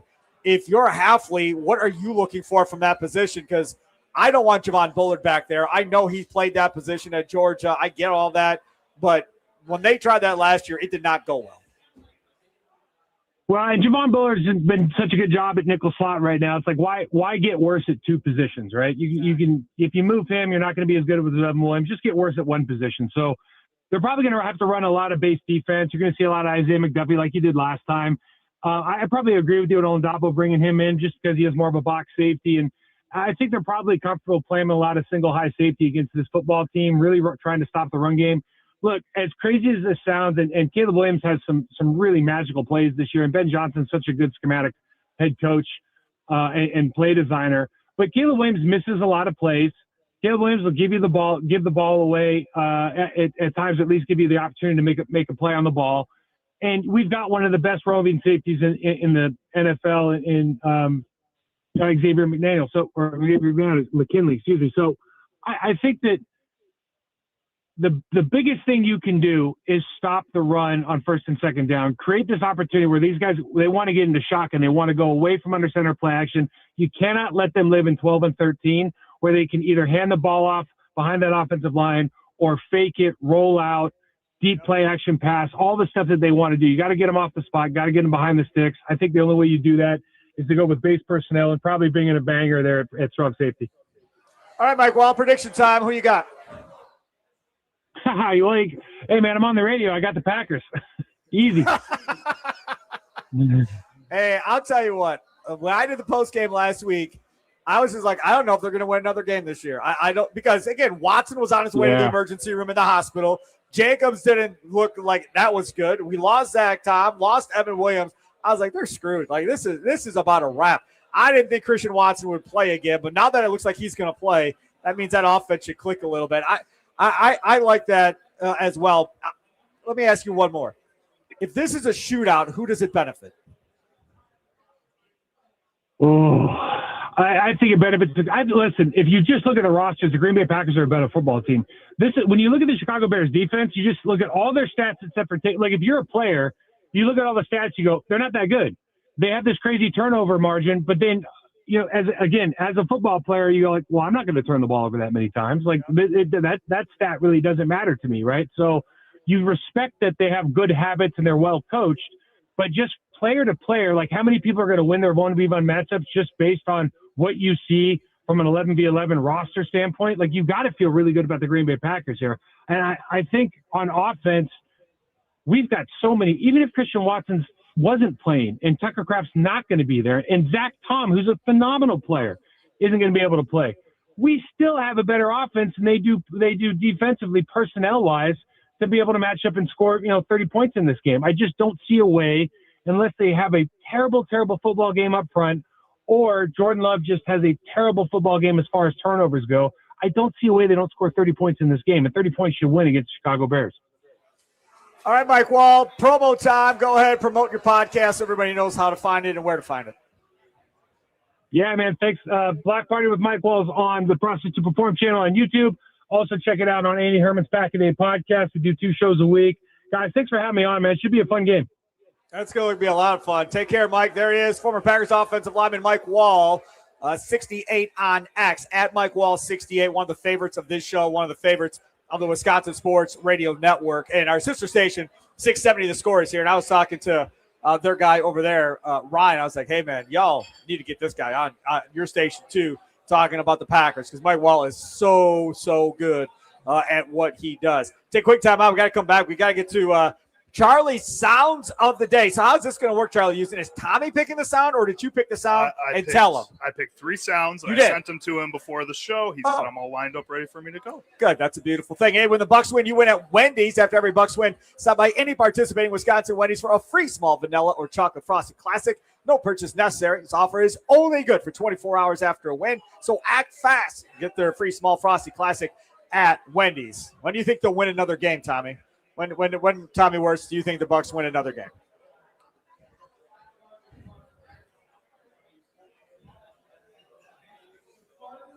So in 2026. In 2026. They're so negative, man. 2020. Did you watch that game? Yes. I watched that game. It ended closer than what it should have been. Do you want to know why? Because they don't have a guy. That's why. All this Ryan Rollin love and Kevin Porter Jr. love. Doc Rivers doesn't love either of them. No. I'm saying from the fans. Like, this guy. Ty Windish losing his mind on X. I can't believe they split him up in the backcourt. What are we doing? They should be starting together. And then Ty Windish is responsible for all this nonsense because he was the one that brought this up jokingly on the Eurostat podcast that Doc clearly listened to. And Doc's like, well, hell, Ty said it. We're going to also do it. And now he's mad. Well, you're the one that suggested it to Doc on the podcast. Don't do that. It's Wisconsin Sports Daily, served up by Wendy's, live from the Wisconsin Sports Radio Network studios, powered by the Potawatomi Sportsbook. Sparky here, Brat Bowl 3, baby, at the Kenosha Brat Stop here, the iconic Brat Stop on Highway 50 and I-94. Stop on by out here until 5 o'clock doing our show. 670 The Score. Those other guys, they're out here to 6 o'clock. Brought to you by Ziegler, Subaru of Kenosha, and Siding Unlimited. Tommy, if you ever do that 6-7 thing again on video, you're not going to have a job the next day. How do you know what that is? I have a 9-year-old on here that tells me about all this crap. That's yes, crazy. I know what it is. Take a break and let's get to Charlie Sounds of the day.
Welcome in, see Sparky Father here. It is Wisconsin Sports Daily, served up by Wendy's, live from the Wisconsin Sports Network radio studios, powered by the Potawatomi Sportsbook, out here at Brat Bowl 3 at the legendary, the iconic Brat stop in Kenosha, right there off of Highway 50. There have been so many national touring bands that have performed on this stage that we are looking at here, Charlie, at the Brat stop. Multiple levels. They have a huge room in the back, the Chateau, Parkway Chateau, that you can have your weddings at. Holds up to like 500 people. Great food here throughout. Great drink specials, great drinks to go along with it. And happy hour all day on Wednesdays, Charlie. That is the one thing that perked Charlie's ears up more than anything. Again, doesn't get much better than that. I mean, there's not much better places I'd want to be in on a Wednesday night, and it's a happy hour. That's awesome. Absolutely right. And out here again, Brat Bowl 3, brought to you by Ziegler Subaru of Kenosha. They got their annual coat drive going on. New or gently used coats, welcome to be dropped off here at the Brat stop, going up until 6 o'clock tonight. Already dropped off some coats myself when I got here today, so make sure to do that. And, of course, don't forget about Ziegler Subaru of Kenosha. For a great experience, visit ZieglerKenoshaSubaru.com. And also brought to you by Siding Unlimited. Visit SidingUnlimited.com for their honest price guarantee. And thanks to Ziegler Subaru of Kenosha, they had little gift bags for Charlie and I that they handed us out here at the Brat stop just now. I've not opened mine up yet, but thanks so much for the – Jack, get your hands off that. What are you doing? Peacock comes walking over here trying to look into Charlie's gift bag. One of them might be your gift in the future. I might have to re-gift here. His Christmas present is in that bag. Right. His Christmas present is in that bag. Yes, no question about it. All right, time now to get to Charlie's Sounds of the Day. What sound clips will Chicago Charlie pick today for Sparky? Will Sparky become enraged? Will laughter ensue? It's time for Charlie's Sound of the Day. It's Wisconsin Sports Daily, served up by Wendy's on the Wisconsin Sports Radio Network. All right, let's get to Charlie's Sounds of the Day. And I didn't realize it was so late. We're not going to do Charlie's Sounds of the Day. We're not going to do Charlie's Sounds of the Day over there, Tommy Wirtz. We're not going to do it. I didn't realize it was 3:52 already. You want to talk about Giannis? Because that was the main sound I wanted to play. What happened? Talking to the media No. We'll do Charlie's Sounds of the Day coming up at 4:20. We got to get to Ryan Wood at the Green Bay Press Gazette coming up at 4 o'clock. Yeah, we could quickly. We got Joe Barteau at 4:20. Or 4:20. Oh, yeah. We got. All right, we're loaded in the 4. Fine. All right, so fine. Go ahead. Play Giannis. Fine. Let's play Giannis. And let's see what happens. Poor Tommy Wirtz is back there scrambling. Every day, and then when New York media was here covering the Knicks game, this is like the 4th time now you've addressed rumors about yourself or your contentment or happiness here. It's different because it's in season. Would you like this to be it, or are you resigned to the fact that maybe because either you're not playing or the team isn't playing well, this is just now part of your life, part of Buck's life for this till February, till the summer? Like, or do you hope this ends at some point where you're not being asked these questions? And do I hope it ends? For sure. Do I think it's going to end? No. I think when people see cracks, they see opportunity to get in, fit in through those cracks. And now I understand it. You know, it's part of the game. It's part of winning. You know, you gotta make the right moves and to create, you know, the best chance for your organization to compete and win a championship. So I get it. You know, if I was on the other side, I probably, and I was an executive, probably do the same thing. I'm like, eventually you're gonna break. Like, we're gonna keep on calling you, and if the team's not doing well, not performing, I'm done. Stop. I'm done. I don't want to talk about him anymore. Prize Picks. It's holiday season, the best time of the year for sports. Bowl games, basketball matchups, playoff push-its. It's all happening at once while you and I are out here making decisions every day, what gifts to buy, what to eat, which games to watch. There's one place where it feels good to be right. Prize Picks. Daily fantasy, baby. All you're doing is more or less on 2 or more player stat projections. There you can stack, right? So you can have Jordan Love more or less on passing yards, touchdowns, rushing yards. Put another player with them, and you're all set, ready to roll. Prize Picks also has that flex play option, which means even if you lose once, you can still win. Download the Prize Picks app today. Use code SPARKY to get $50 in lineups after you play your first $5 lineup. That's code SPARKY to get $50 in lineups after you play your first $5 lineup. Prize Picks. It's good to be right. Must be present in certain states. Visit prizepicks.com for details. Ryan Wood of the Green Bay Press Gazette next to broadcast live from Brat Bowl 3.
Some shows talk about one team.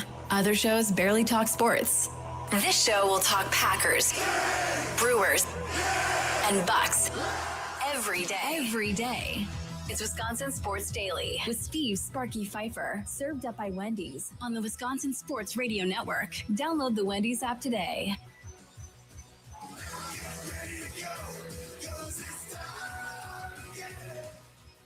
Welcome back. It is Steve Sparky Pfeiffer here, along with Charlie Usen, broadcasting live from the Wisconsin Sports Radio Network studios, powered by the Potawatomi Sportsbook. We're the good guys. The bad guys are on stage. 670 The Score in Chicago, talking about their franchise that wants to move states.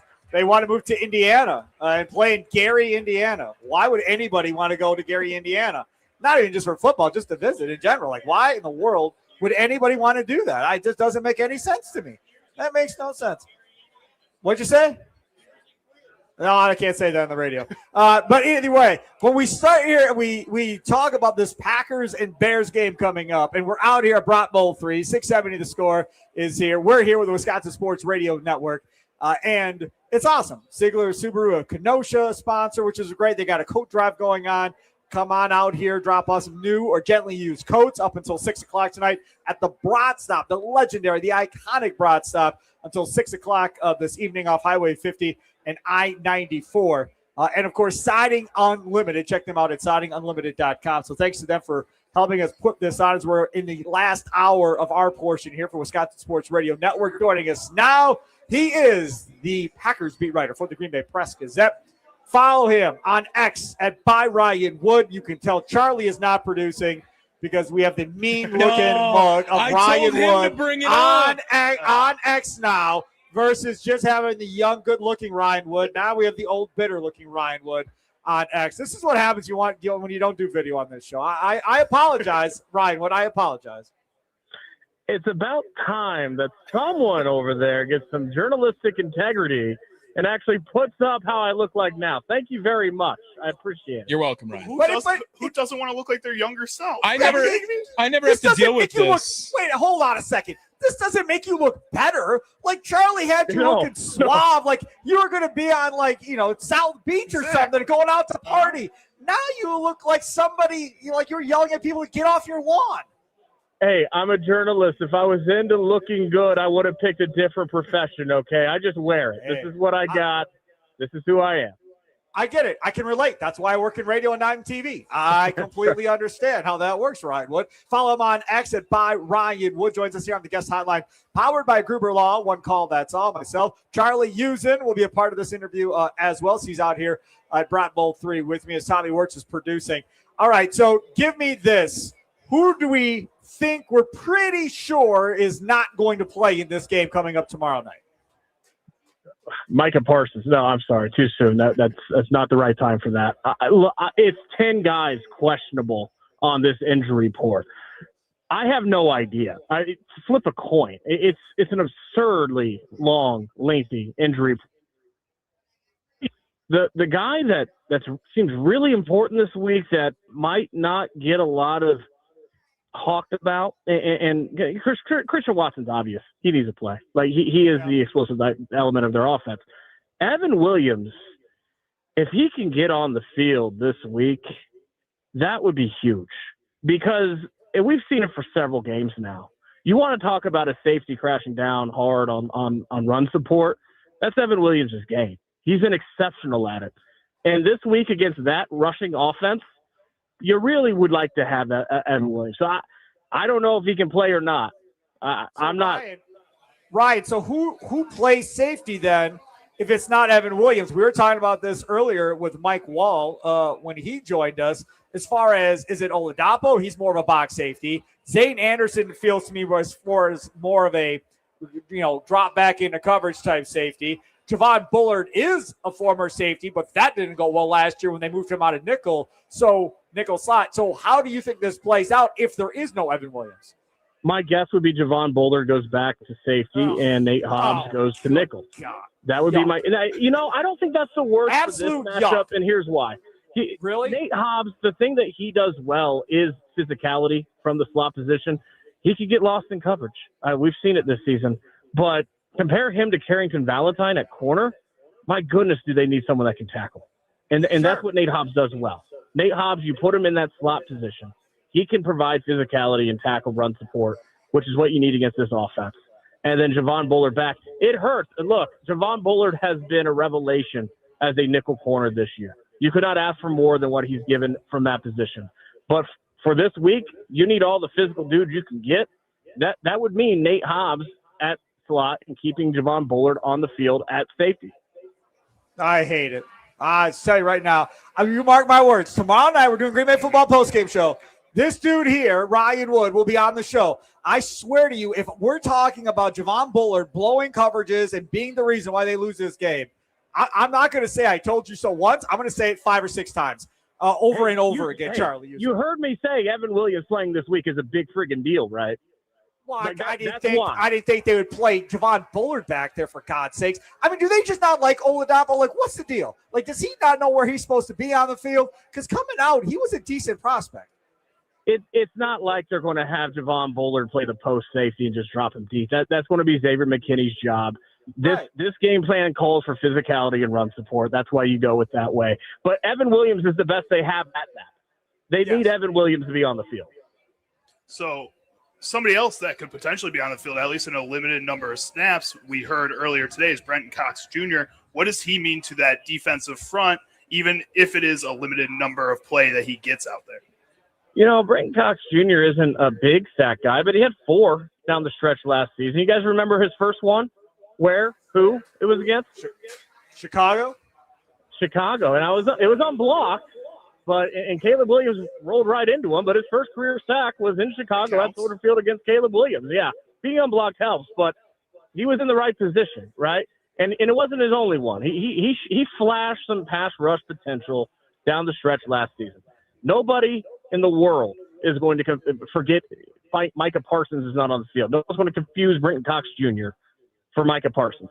But it's all hands on deck there in that pass rush.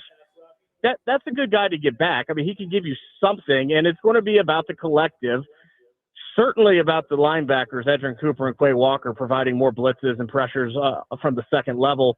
All hands on deck in that defensive front, not just the defensive line like it's been for most of this season. Not rushing 4 anymore. You don't live in that world.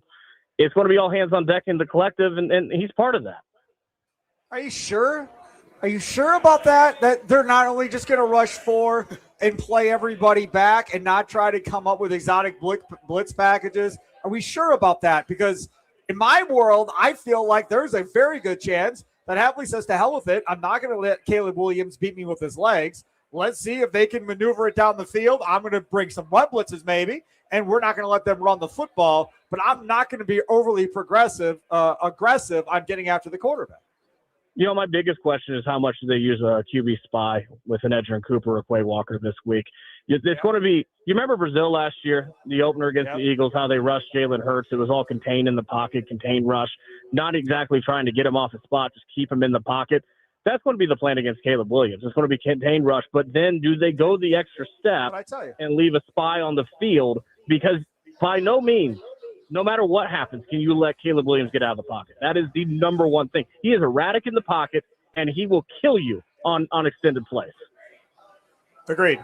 Totally. But again, the thing that we talked about again earlier today is this idea of Edgerrin Cooper and 56. And I said, if I'm Caleb Williams, if they're going to try to bring anything exotic or different, it's going to center around the most athletic player on that defense, who's the most explosive player on that defense, and Edgerrin Cooper blitzing it from different positions on the football field, to me, makes a lot of sense if you're Jeff Hafley. But again, I agree with you. I think he's going to go in all scared and concerned about his legs and not want to bring the pressure. You know, the thing with Edgerrin Cooper is that he was supposed to be the pass rush before Micah Parsons got here. I mean, I talked to Edgerrin Cooper midway through camp, and he was telling me how excited he was to be a bigger part of the rush game than last year when he had 3.5 sacks, 7 quarterback hits. I mean, that was a real strength of his game. And then Micah Parsons gets here, and you rush with 4 because when you have a generational future Hall of Fame talent rushing the passer, that's what you do. You don't leave the sports car parked in the garage. So plans change. It was Edgerrin Cooper on that 4th and 1 who chased Caleb Williams and prevented him from getting to the corner to pick up that yard with his legs that turned into an interception to Keyshawn Nixon that won the game for the Packers at Lambeau Field. And that's my question. Okay, Micah Parsons in round one, he chased Caleb Williams all over the yard. Like, Bears fans that thought that Micah Parsons didn't show up were not watching film. Micah Parsons was all over Caleb Williams. He didn't get a sack, but he affected that game frequently with his chases. Who chases Caleb Williams Saturday night? That's the question to me. And that's why I think Edgerrin Cooper as a spy might be an awfully good idea, because you know that he is the one guy who has the athleticism, the burst, the speed to chase Caleb Williams. You got to have someone that's able to do that. So if you need somebody to chase the quarterback with one of these linebackers, and you need somebody to also be the spy at points in this game, that means you're probably going to have to run 3 linebacker sets a lot of the time. What is Isaiah McDuffie's role in this game moving forward here, and how much will he play into being a spy, being a pass rusher? What will he be doing on the field Saturday night? Well, you want Isaiah McDuffie in run support. I mean, you're right. This is a base week. This is a 3-linebacker week in the 4-3 because you're going against the best rush offense in the NFL, and you want the extra run support. The same reason why you might be looking at Javon Bullard and Nate Hobbs on the field together, because that is priority one against the Bears offense. You're going to be losing something in coverage if you use a spy. That's one fewer coverage defender. You're going to be losing something if you have Isaiah McDuffie on the field more. But if you do that and you keep Caleb Williams in the pocket, you defend the run well, and he beats you from within the pocket, you tip your cap, because you have to. It's not quite 2019 to make Mitch Trubisky play quarterback. It's not that, but you do want to make Caleb Williams be efficient with his reads, play on time, accurate from within the pocket, and beat you that way. So the Ryan Wood of the Green Bay Press Gazette, Packers beat writer, joining us here. Wisconsin Sports Daily, served up by Wendy's on the guest hotline, powered by Gruber Law. One call, that's all. All right, Ryan. So as we look at where we are right now, that game coming up tomorrow night, prediction time. You know, I'm caught between knowing what I've seen through 14 games, 15 games this season, and not what I've seen for the next 3. And I'm really intrigued what the Packers do next without Micah Parsons. But losing Micah Parsons, everything. It might have been one offseason plan in terms of the pass rush going into the season. It all changed. And this defense was entirely built on Micah Parsons' prodigious skills. I've got the Bears until the Packers prove to me that they have. Sorry, you're breaking up. Sorry, you're breaking up. We can't hear you. We lost you. What did you say? Yeah, I got the Bears. I got to go with what I've seen. What the hell? Why didn't you come sit out here at the Brat stop if you were going to pick the Bears? You could have just put a Bears jersey on and hung out with them on the score. You want me to go over the score, see if you can go on with them? They'd love to have you. You want me to lie to you, Sparky? Is that what you want me to do? You guys are unbelievable. I cannot believe. You could have picked against them any week. You picked this week to pick against the Green Bay Packers. Okay. The margin wasn't wide with Micah Parsons. The Bears played awfully well at Lambeau. They lost. They did. I think with Micah Parsons, I think the Packers are a better team than the Bears. With Micah Parsons, I think they're a Super Bowl leader, a top contender to win a championship this season. You got to start adjusting to the world that is and not the world that was. Well, we talked about this earlier, Charlie and I, and Charlie said it. They win their next 3 games and they win out the Packers, they're going to be a Super Bowl contender again without Micah Parsons. Hey, I'll tell you this. I think by any measure, how you look at this game, it is a bigger game for the Bears than it is the Packers. And that's not to diminish. This is a really big game. The stakes are big for both teams. This is a big game for the Packers too. But this is a bigger game for the Bears. If you can't beat the Packers just forget Micah Parsons, with a diminished potentially Christian Watson, with 10 guys on the questionable on the injury report, without Tucker Kraft, without Elton Jenkins, all the talent deficiencies because of injuries, this is a beat-up team. And then on top of that, look at the last 2 games for both these teams after this. All right, so the Bears, if they win, they have a 1.5-game lead. But they close the season against the 49ers and Lions. The Packers close the season against the Ravens and J.J. McCarthy. I'm not convinced that the Bears win Saturday night. The NFC North is exactly over. I think the Packers could still win the division. I'd pick the Bears at that point, but I think that the Packers absolutely could still win the division. If the Packers win, the NFC North is over. Agreed. It's over. Yes, and that is a beautiful thing to think of. But like I talked about earlier too, I don't think home field advantage really means jack squat in this. If they see each other in the playoffs again, which I think is highly likely, whether it's at Soldier or whether it's at Lambeau, both cold conditions, and both teams are used to playing in the elements. I don't think there is a great home field advantage in either one of these situations.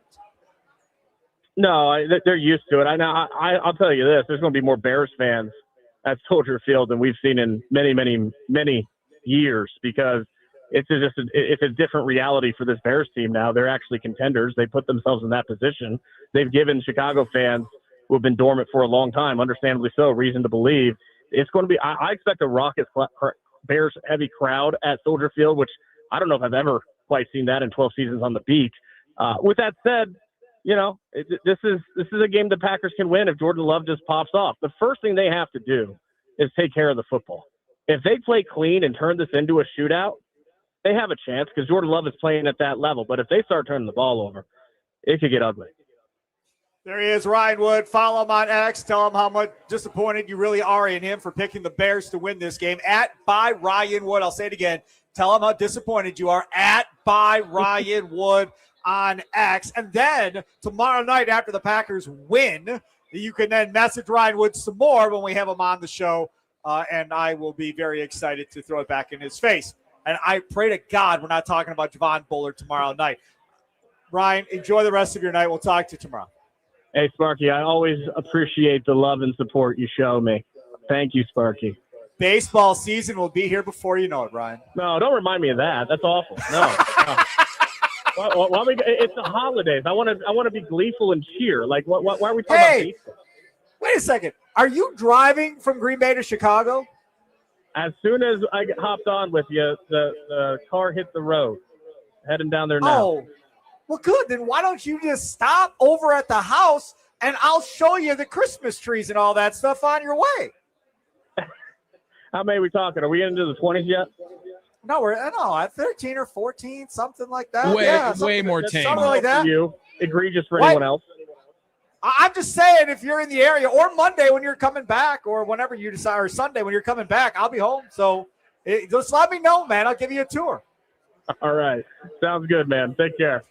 There he is, Ryan Wood. Follow him on X @by Ryan Wood. Sparky here. Charlie using here as well. Brat Bowl 3 out here at the iconic, the legendary Brat Stop in Kenosha. It's just amazing. It's 2 levels, huge stage, 670 the score from Chicago is here. We're here all day, been out here since 9 a.m., 9 to noon with John Kuhn. Rami Makloff was out here doing that show. The Mason Crosby Show with Mitch Thunder Nellis, brought to you by Verizon from noon until 2. Thunder was out here, and now Charlie and I are out here as well, going up until 5 o'clock here this afternoon, brought to you again by Ziegler Subaru of Kenosha and Siding Unlimited. And let me tell you about my good old friends over there at the Potawatomi Sportsbook. That is where you want to take your shuttles to and from Bucks home games at Fiserv Forum. They leave an hour, 15 minutes before the game to Fiserv Forum, and then they start heading back at the start of the third quarter. It's covered parking in their parking garage. It's a free parking garage at the Potawatomi Casino Hotel. No outrageous prices being paid downtown Milwaukee like you would go otherwise. Then there's always a catch, right? The catch is this. So you have to make a same game day wager at the Potawatomi Sportsbook. Then you ask for your bracelet to get on the shuttle, or a purchase inside the Potawatomi Sportsbook and ask for your bracelet that way. 2 easy ways to do it. For more information on those shuttles, I take you to and from the Potawatomi Casino Hotel to Fiserv Forum. All you have to do is go to Potawatomi.com. Hey, man, who's that? That's my girlfriend because she's real and she doesn't go to another school. She is real. Mm-hmm. You know what else I like about her? What's that? She's not wearing any Bears crap. Except for she is a Bears fan. So I don't care. She's not wearing anything Bears related. So as far as I'm concerned, she's not a Bears fan. No, she's not. She said maybe her underwear. That's a possibility. Don't need to know. It's Wisconsin Sports Daily. That's what just happened. Joe Bartel, RotoWire Fantasy Sports. We'll ask him what underwear he's wearing. Coming up next, it is Wisconsin Sports Daily, served up by Wendy's, live on the Wisconsin Sports Radio Network studios, part of the Potawatomi Sportsbook. Sparky and Charlie.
It is flowing out here as we are out here at the Brat stop in Kenosha, Highway 50, I-94. Steve Sparky Pfeiffer with you. Charlie Usen hanging out over here as we talk about this big Packers-Bears matchup coming up tomorrow night. And we will have the Green Bay Football postgame show powered by Lakeland University all along the Wisconsin Sports Radio Network. Coming up tomorrow night, WNFL, Green Bay and Appleton, 99.7 FM. In Wausau, 93.9 The Game. Duluth Superior on 710 The Game. And, of course, in southeastern Wisconsin, in Milwaukee on The Fan, 1250 AM or 105.7 FM. You can listen to our post-game show. Ryan Wood will join us as well from Chicago. Hear from Jordan Love. Hear from Matt LaFleur. Looking forward to that. We'll be on the air tomorrow night starting at 10:30. All right, we got to get to our Fantasy Football Friday with our guy Joe Bartel of RotoWire Fantasy Sports.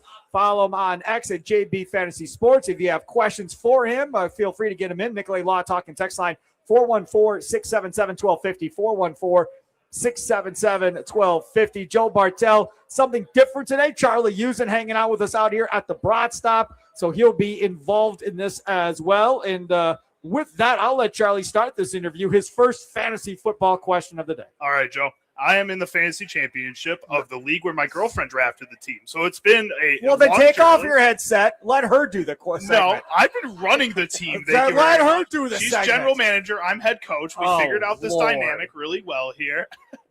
But we've had a lot of bad luck with our tight ends throughout this league. We had Tucker Kraft, who started off great and then ended up losing him for the season. Zach Ertz has been carrying us the second half of the year so far, and then he is out for the season now. Now I'm stuck down to the decision between Darren Waller for the Dolphins or Isaiah Likely for the Ravens. Waller is projected a lot more right now, but Isaiah Likely has that kind of boom or bust potential that is just drawing me in a little bit. Where am I going with this? Yeah, that's a fair question. Love the dynamic. Hopefully, let's get your girlfriend the win because he or she should get all the credit, not you for sure. So I give her lots of credit. Her family tries to cut her out of it. I give her all the credit. No, it's like a 95%. Head coaches never get enough credit in these sort of scenarios. No, it's all your girlfriend. I mean, good job dodging the bullet from yesterday because that was Colby Parkinson. That would have been an obvious recommendation and didn't do very well, which was one of those that I was a little bit nervous about. Obviously, if Colson Loveland is available with Luther Burden or Roma Dunze out, I'll look at Loveland's direction over either one of those guys. But imagine that's not part of this equation. So if it is just Darren Waller and it is just Isaiah Likely, I think even though the Dolphins switched from Tua to Quinn Ewers, Darren Waller probably will be still fine enough played. You mentioned the boom potential for Isaiah Likely, also the bust. I just think the Bengals defense allows a lot of boom potentials too. And head coach Mike McDaniel of the Dolphins said, I wish I would have gotten Darren Waller more involved. He ended up doing really well in the second half. Well, Mike, you can control that. You can choose to get Darren Waller involved. So I think he will. After those statements on Monday, I would play Darren Waller. Are you both nuts? What? You have a guy making his first NFL start, don't you? Mm-hmm. Yeah. Why would you go down that route for? Because, first of all, I believe in Quinn Ewers. I think he has a shot to be at least a solid backup quarterback. I think Texas fans believe in Quinn Ewers half the time. I know they don't, but there's just something about him that I am drawn towards, and I think he can be a solid backup quarterback moving forward here. And then in Mike McDaniel's offense, that's an offense that I think really benefits almost anybody in that system, unless it's Tua Tagovailoa, who just doesn't like following the rules. And he's the third quarterback. Mm-hmm. They didn't even make that dude the backup. Nope. Zach Wilson is the backup, and Zach Wilson is bitter that he's not the starting quarterback. Zach Wilson should play better. Again, it makes absolutely no sense. It's one of the dumbest things I've seen this year in sports. That dude has a cap hit to next year that is astronomical. They can't cut him. They can't trade him. They're stuck with him. So why in the world on the way out here are we going to try and irritate the man prior to next season? I don't know. They're trying to light a fire under him going into next year or what the hope is. But I don't have much faith that this is going to work out at the end of the day. All right, Joe Bartel, this Packer-Bears game coming up tomorrow night. I said earlier I'm pretty confident that this Packers offense can score some points, right? How confident are you in Jordan Love for fantasy? I am pretty confident. I'll be honest. I think I was like every other Packer fan. I'm sure you fielded plenty of questions Sunday evening and Monday afternoon as well, too. That was about as depressed as I can recall a non-playoff game feel, to be up 23-14, to have the Watson injury, Xavier McKinney dropped the pick, and then 2 plays later, Parsons done for the year. You have Evan Williams add to that mix. I mean, I was pretty despondent. I have talked myself in after probably about 72 hours, or maybe a few beers, to be like, well, maybe the Bears are missing some people too. I think this is going to be a game where Matt LaFleur is in his bag and will have that offense cooking. If not, it's just going to be a complete blowout because I have zero confidence that the Packers defense stops the Bears at all at any point throughout Saturday night's game. So I think this will be a big Jordan Love game. And I think the Bears might be getting back Tremaine Edmonds, which will help, but I think he'll be in a bit of a pitch count as well too. And that secondary just gets ravaged a lot from speed when you have C.J. Gardner-Johnson as your slot corner. I think the Packers could exploit that pretty heavily. So whether or not Watson plays makes zero difference to me. I do think the offense will be effective. It would be great to have Josh Jacobs. It sounds like we're not trending great in that direction, but either way, I expect Jordan Love to play very well, and I think he's probably around the quarterback one range. There's a lot of other guys that have good matchups and were probably available, like C.J. Stroud or even Jacoby Brissett, who I'd rather have instead. But Jordan Love is firmly in that mix where I'd feel comfortable playing him if I needed to this week. Do you honestly think if the Packers stop the run of the Bears, that Caleb Williams can beat him with his arm without Odunze? Yes, I've been consistent about this all year. You're the one that hates Caleb Williams for zero reason. Yes. The guy that I saw 2 weeks ago in Lambeau Field was making throws that very few quarterbacks can make. Now, ideally, the Packers contain him in the pocket. I think you tell me about the last throw. A really, really good play by Keyshawn Nixon, who gets exposed by everybody. That's what's going to be happening now with no Micah Parsons. Is the secondary is doing bad spot. Look, I mean, I think your argument is the first two drives in particular from 2 weeks ago. Caleb Williams was throwing the ball 15 yards above the players' heads, and that could be Andre the Giant trying to catch the ball. There was no way that was going to happen, much less Olamide Zaccheaus and whatever else the Bears are throwing out there. I just don't think the Packers can stop the run. And if they do, it will then allow the boot action to be open and Caleb Williams to make throws that he feels comfortable with. There were points during early in Rodgers' career where you were asking him to be really good moving around in the pocket and outside the pocket. I think Caleb Williams can do that too. Somebody give me some alcohol. Yeah, this hour sucks. First I go from Ryan Wood, who is the Packers beat writer, picking the Bears to win this game. Then I go to Joe Bartel talking fantasy football on a Fantasy Football Friday. He's on every Friday. He was on every Friday last year, on every Friday this year. I appreciate him for his time and the whole deal. And now this fool is talking Bears nonsense too. What has happened to this show? For 2 hours, it was strong. I get you two knuckleheads on back-to-back, and I got to hear Bear stuff. The Score, I'm sure, would love to have you on their radio station over there in Chicago because I'm sure they need some cheering up knowing their team is headed to Gary, Indiana. All right, go ahead. All right. So sticking with the Bears-Packers game here, we talked about Caleb Williams and where he's at. For the past couple of weeks, DeAndre Swift and Kyle Monangai have both been starts within that Bears offense. Is that something to continue this week here, or are the Packers going to come in with a different game plan that may throw the Bears into running one of those guys more than the other? I'm more nervous about the Swift injuries, and he's had them now for the past, month and a half, 2 months, if not longer. I understand that he's been playing through things in the same way that Josh Jacobs has been. This feels a little bit different, especially with the weather conditions we're expecting for Saturday night. Just to be cold overall. I mean, we all know it's just hard to get your bodies ready for that type of thing. And it also is hard to maintain that throughout the course of the game. I expect the offense of the Bears to be effective. And to whatever degree you might think that it is Caleb Williams or the rushing attack, I think it's going to be all effective the entire time. But if everything is working correctly, you would probably give it to the hot hand, which would be Kyle Monangai by default. And maybe Swift gets more involved as a pass catcher. I think there'll be check down opportunities. In the way that I expect the defense to try to mitigate the run. It'll allow a few checkdowns. And in that case, Swift has been better, at least over the course of his career, than Monangai has this season. I don't feel great playing Swift out of those two, but I do think both are probably starts this week if you need to. Fantasy Football Friday, Joe Bartel, RotoWire Fantasy Sports. Follow him on X at JB Fantasy Sports. Get your fantasy football questions in. Nicolay Law Talk at text line 414-677-1250, 414-677-1250. Stream us live on X and YouTube at WI Sports Radio from the 414. Do I play Jordan Love or Drake May? I need to win this championship. I think we all need to win the championships for sure, but I would play Drake May over Jordan Love. Now, weirdly, the Ravens are favored by 3. I'm not sure if you guys have been following that at all, but theoretically, if the Ravens were to win this week and the Steelers were to lose to the Lions this week, next week when the Packers will be playing the Ravens, it doesn't matter because the Ravens-Steelers will be playing for the AFC North Division in Week 18.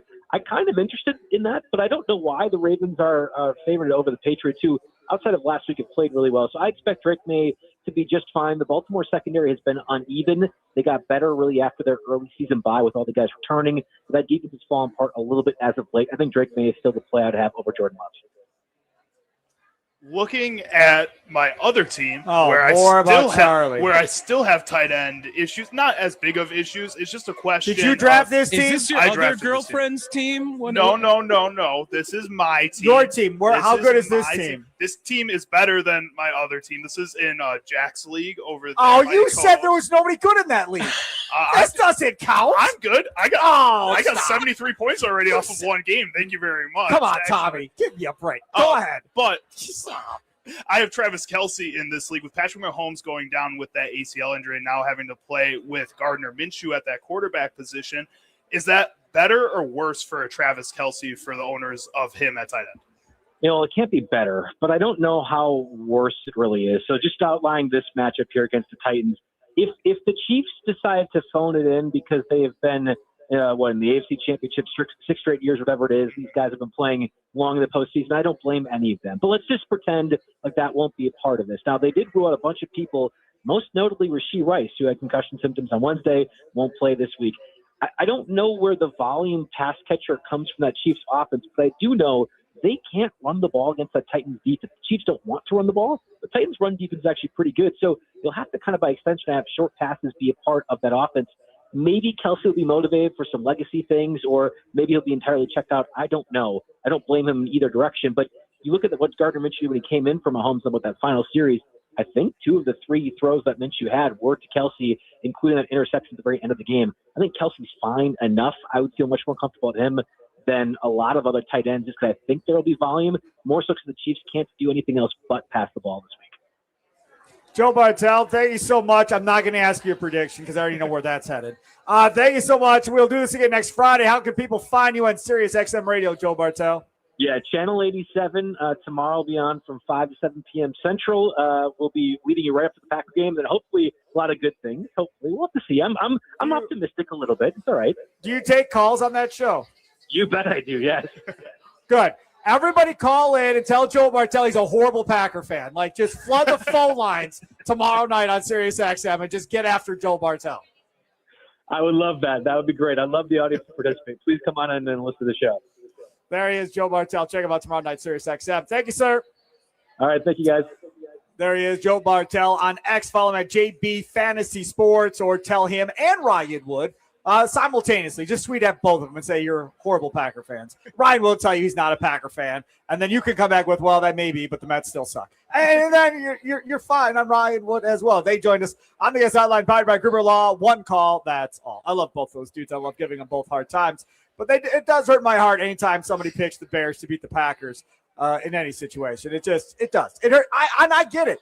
I was depressed. Tommy Wirtz is here with us. He'll tell you, last week on the Green Bay Football Postgame Show, powered by Lakeland University, I was surprised. I was like, they may not win another game. Yeah, insufferable maybe. They may not win another game. It may be over. They may not win. Again, in fairness, Christian Watson was on his way to the hospital in an ambulance. With all due respect, and if Christian Watson was done for the rest of the year, I probably would be back in that same boat again. Yep. When Tommy set the sound after that game, because he does that every week after the Packers game, he does an awesome job. He's amazing at it. The blurb that he put in, so now the Packers season is done. Let's start moving on to talking about Brewers, little Bucks stuff.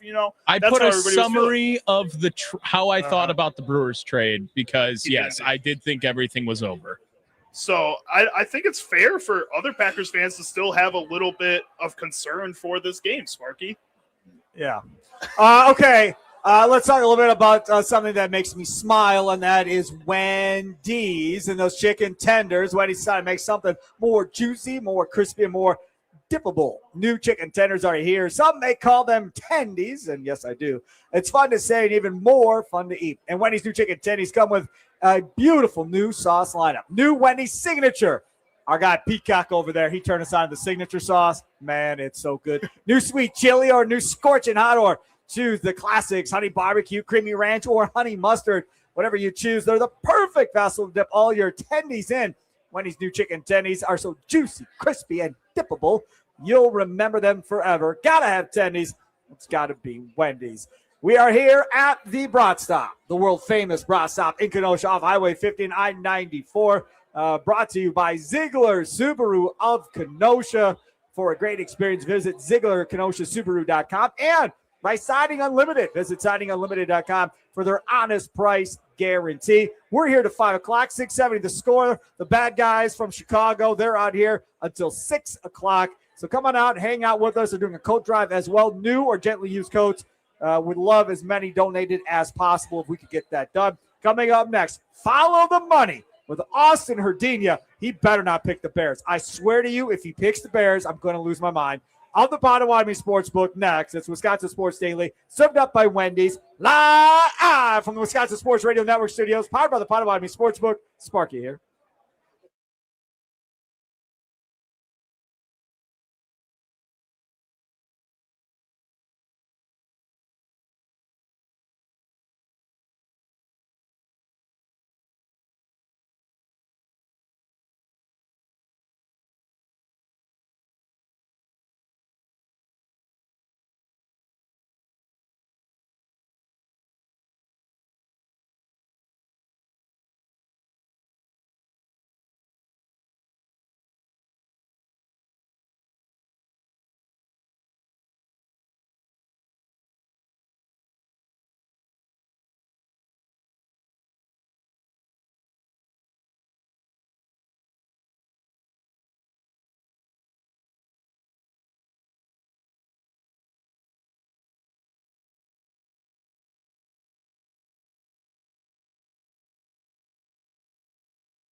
Welcome in. Trash talk is flowing. Less Bear fans now. Less Bear fans here for the score. You want to know why the Bears They're fans scared aren't of your here? big head? Nope.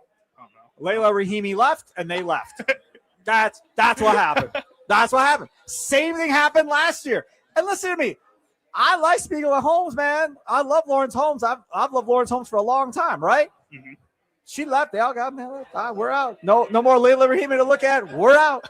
I just say. I feel like I'm pretty cute. People don't want to look at me. That's why. That's crazy. Yeah, Your that's why we family stay. and your girlfriend are here. You brought That's three. fair. They're looking. That's fair. Right. That works. Charlie Right. literally brought more Bears fans. Yeah, but none of them are dressed. Oh, no. His dad has Bear stuff on. My mom's a Packers fan too, so Yes. it's okay. That's good. That's good. At least somebody is smart in your family. Okay, let's get to our guy, Austin Herdenia from the Potawatomi Sportsbook. Potawatomi Sportsbook manager there. He is looking fine. See, we should have brought him on site over here to the Brat stop in Kenosha. You should have got him out of the sportsbook to come down here. Time to follow the money with our guy. You can see Austin Herdenia and his fancy tie and shirt right now. Streaming on X and YouTube. Look, he's modeling. You see this guy modeling the whole deal. He is loving this segment every Friday right now. Austin Herdenia, follow the money. Where is the most money being put at the Potawatomi Sportsbook this week? Hey, Sparky guys, thanks for having me. This week, Eagles -6.5. No one is afraid. Whoa. Time out. The Packers against the Bears, and then most money is not on the Green Bay Packers at the Potawatomi Sportsbook. It's on the Eagles. True. You want me to skip right to the Packers? No, you're just breaking his heart. He's had a lot of bad luck. I'm Just about to Forget it. Just go ahead. Just do the Eagles thing. Just go ahead. Oh, the Eagles. I mean, yeah, the Eagles are a team that, they're obviously were Super Bowl champs last year. Washington's not been able to get together all year. No one's afraid of this team. Last time they faced each other was NFC Championship game last year. Eagles won by 32. They play again Week 18. Yeah, a lot of people are on the Eagles this week. Number 2. Who is the second team with the most money bet at the Potawatomi Sportsbook? The Minnesota Vikings -6. Oh, come on. No. Oh. The Giants have lost 8 straight. Oh, my God. The Vikings looked pretty good against Dallas last week. Having said all that, I think it's a little bit too much reaction to recency bias. I'd rather be on the G-Men at home, +3. Wait a second. Hold on. The Giants, you said? Yeah. The Giants? That's where the second most money is? Or the Vikings? No, Minnesota. People are on Minnesota. Yeah, right. So there's more people that trust and are willing to put their hard-earned money on a J.J. McCarthy over Jordan Love? You must be kidding me. Do we get dumber in Milwaukee in the state of Wisconsin? Would you like to hear number 3? Not really. I would. Not Let's really. hear it. Let's hear it, I think we have to go. Bring it on. Number 3, Chicago Bears -1.5. Yes. I mean, you knew that was going to come, Sparky. You had to know that was coming after that. Those were the first 2. You had to know the Bears were 3. Oh, I love it. This line opened up as the Packers as a small favorite. The line has been moving a little bit every day this week. Now we're sitting at Bears -1.5. Even with the news of, Roma Dunze and Luther Burden being out, has not shied bettors away from betting on the Bears. So we got a lot of bets and a lot of money coming in Chicago. Can I say this? Austin Herdenia, you are part of history. You are a part of history. We have been on the air in Milwaukee again after having been off the air in Milwaukee, and we're a big statewide network now. But for those of you listening, at the Milwaukee station, we went off the air in August of 22. We came back on the air in March of 23 doing a post-game show after Bucks games with my guy Charlie Usen and myself. Then we launched Wisconsin Sports Daily, the show that you hear now, in the same time slot, same iteration, Charlie and myself, in April 15th, I think it was, tax day, April 15th of 2024, okay? So 2024. In the history of this show, this new iteration from April to now, this hour has been the worst hour of radio I've done. If any day this entire last year and a half, it's been the absolute worst hour. Ryan Wood, Bears. We get Joe Bartell on Fantasy Football Friday. Big Packer fan, Bears. Then I come to you, my guy, the stylish Austin Herdenia. Where's the most money? Philly. Second, J.J. McCarthy and the Vikings. third Caleb Williams. You Packer fans ought to be ashamed of yourself listening to this thing right now. Not betting on the Green Bay Packers at the Potawatomi Sportsbook. We got to go. Goodbye. There he is. Goodbye. I got to go. Austin Herdenia, Potawatomi Sportsbook manager. Go down there, see him. Try to knock some sense into these Packers. What did you say? I hope your next hour is better for you. We're done. I'm done. We're done. We're done in like a minute or two. We're done. There's no more. In case you missed it, brought to you by the Milwaukee Admirals. This hour sucked talking about the Packers and Bears for the last hour. Thank God we're at a great place called the Brat Stop. There's a lot of alcohol to solve and calm me down when this is all done.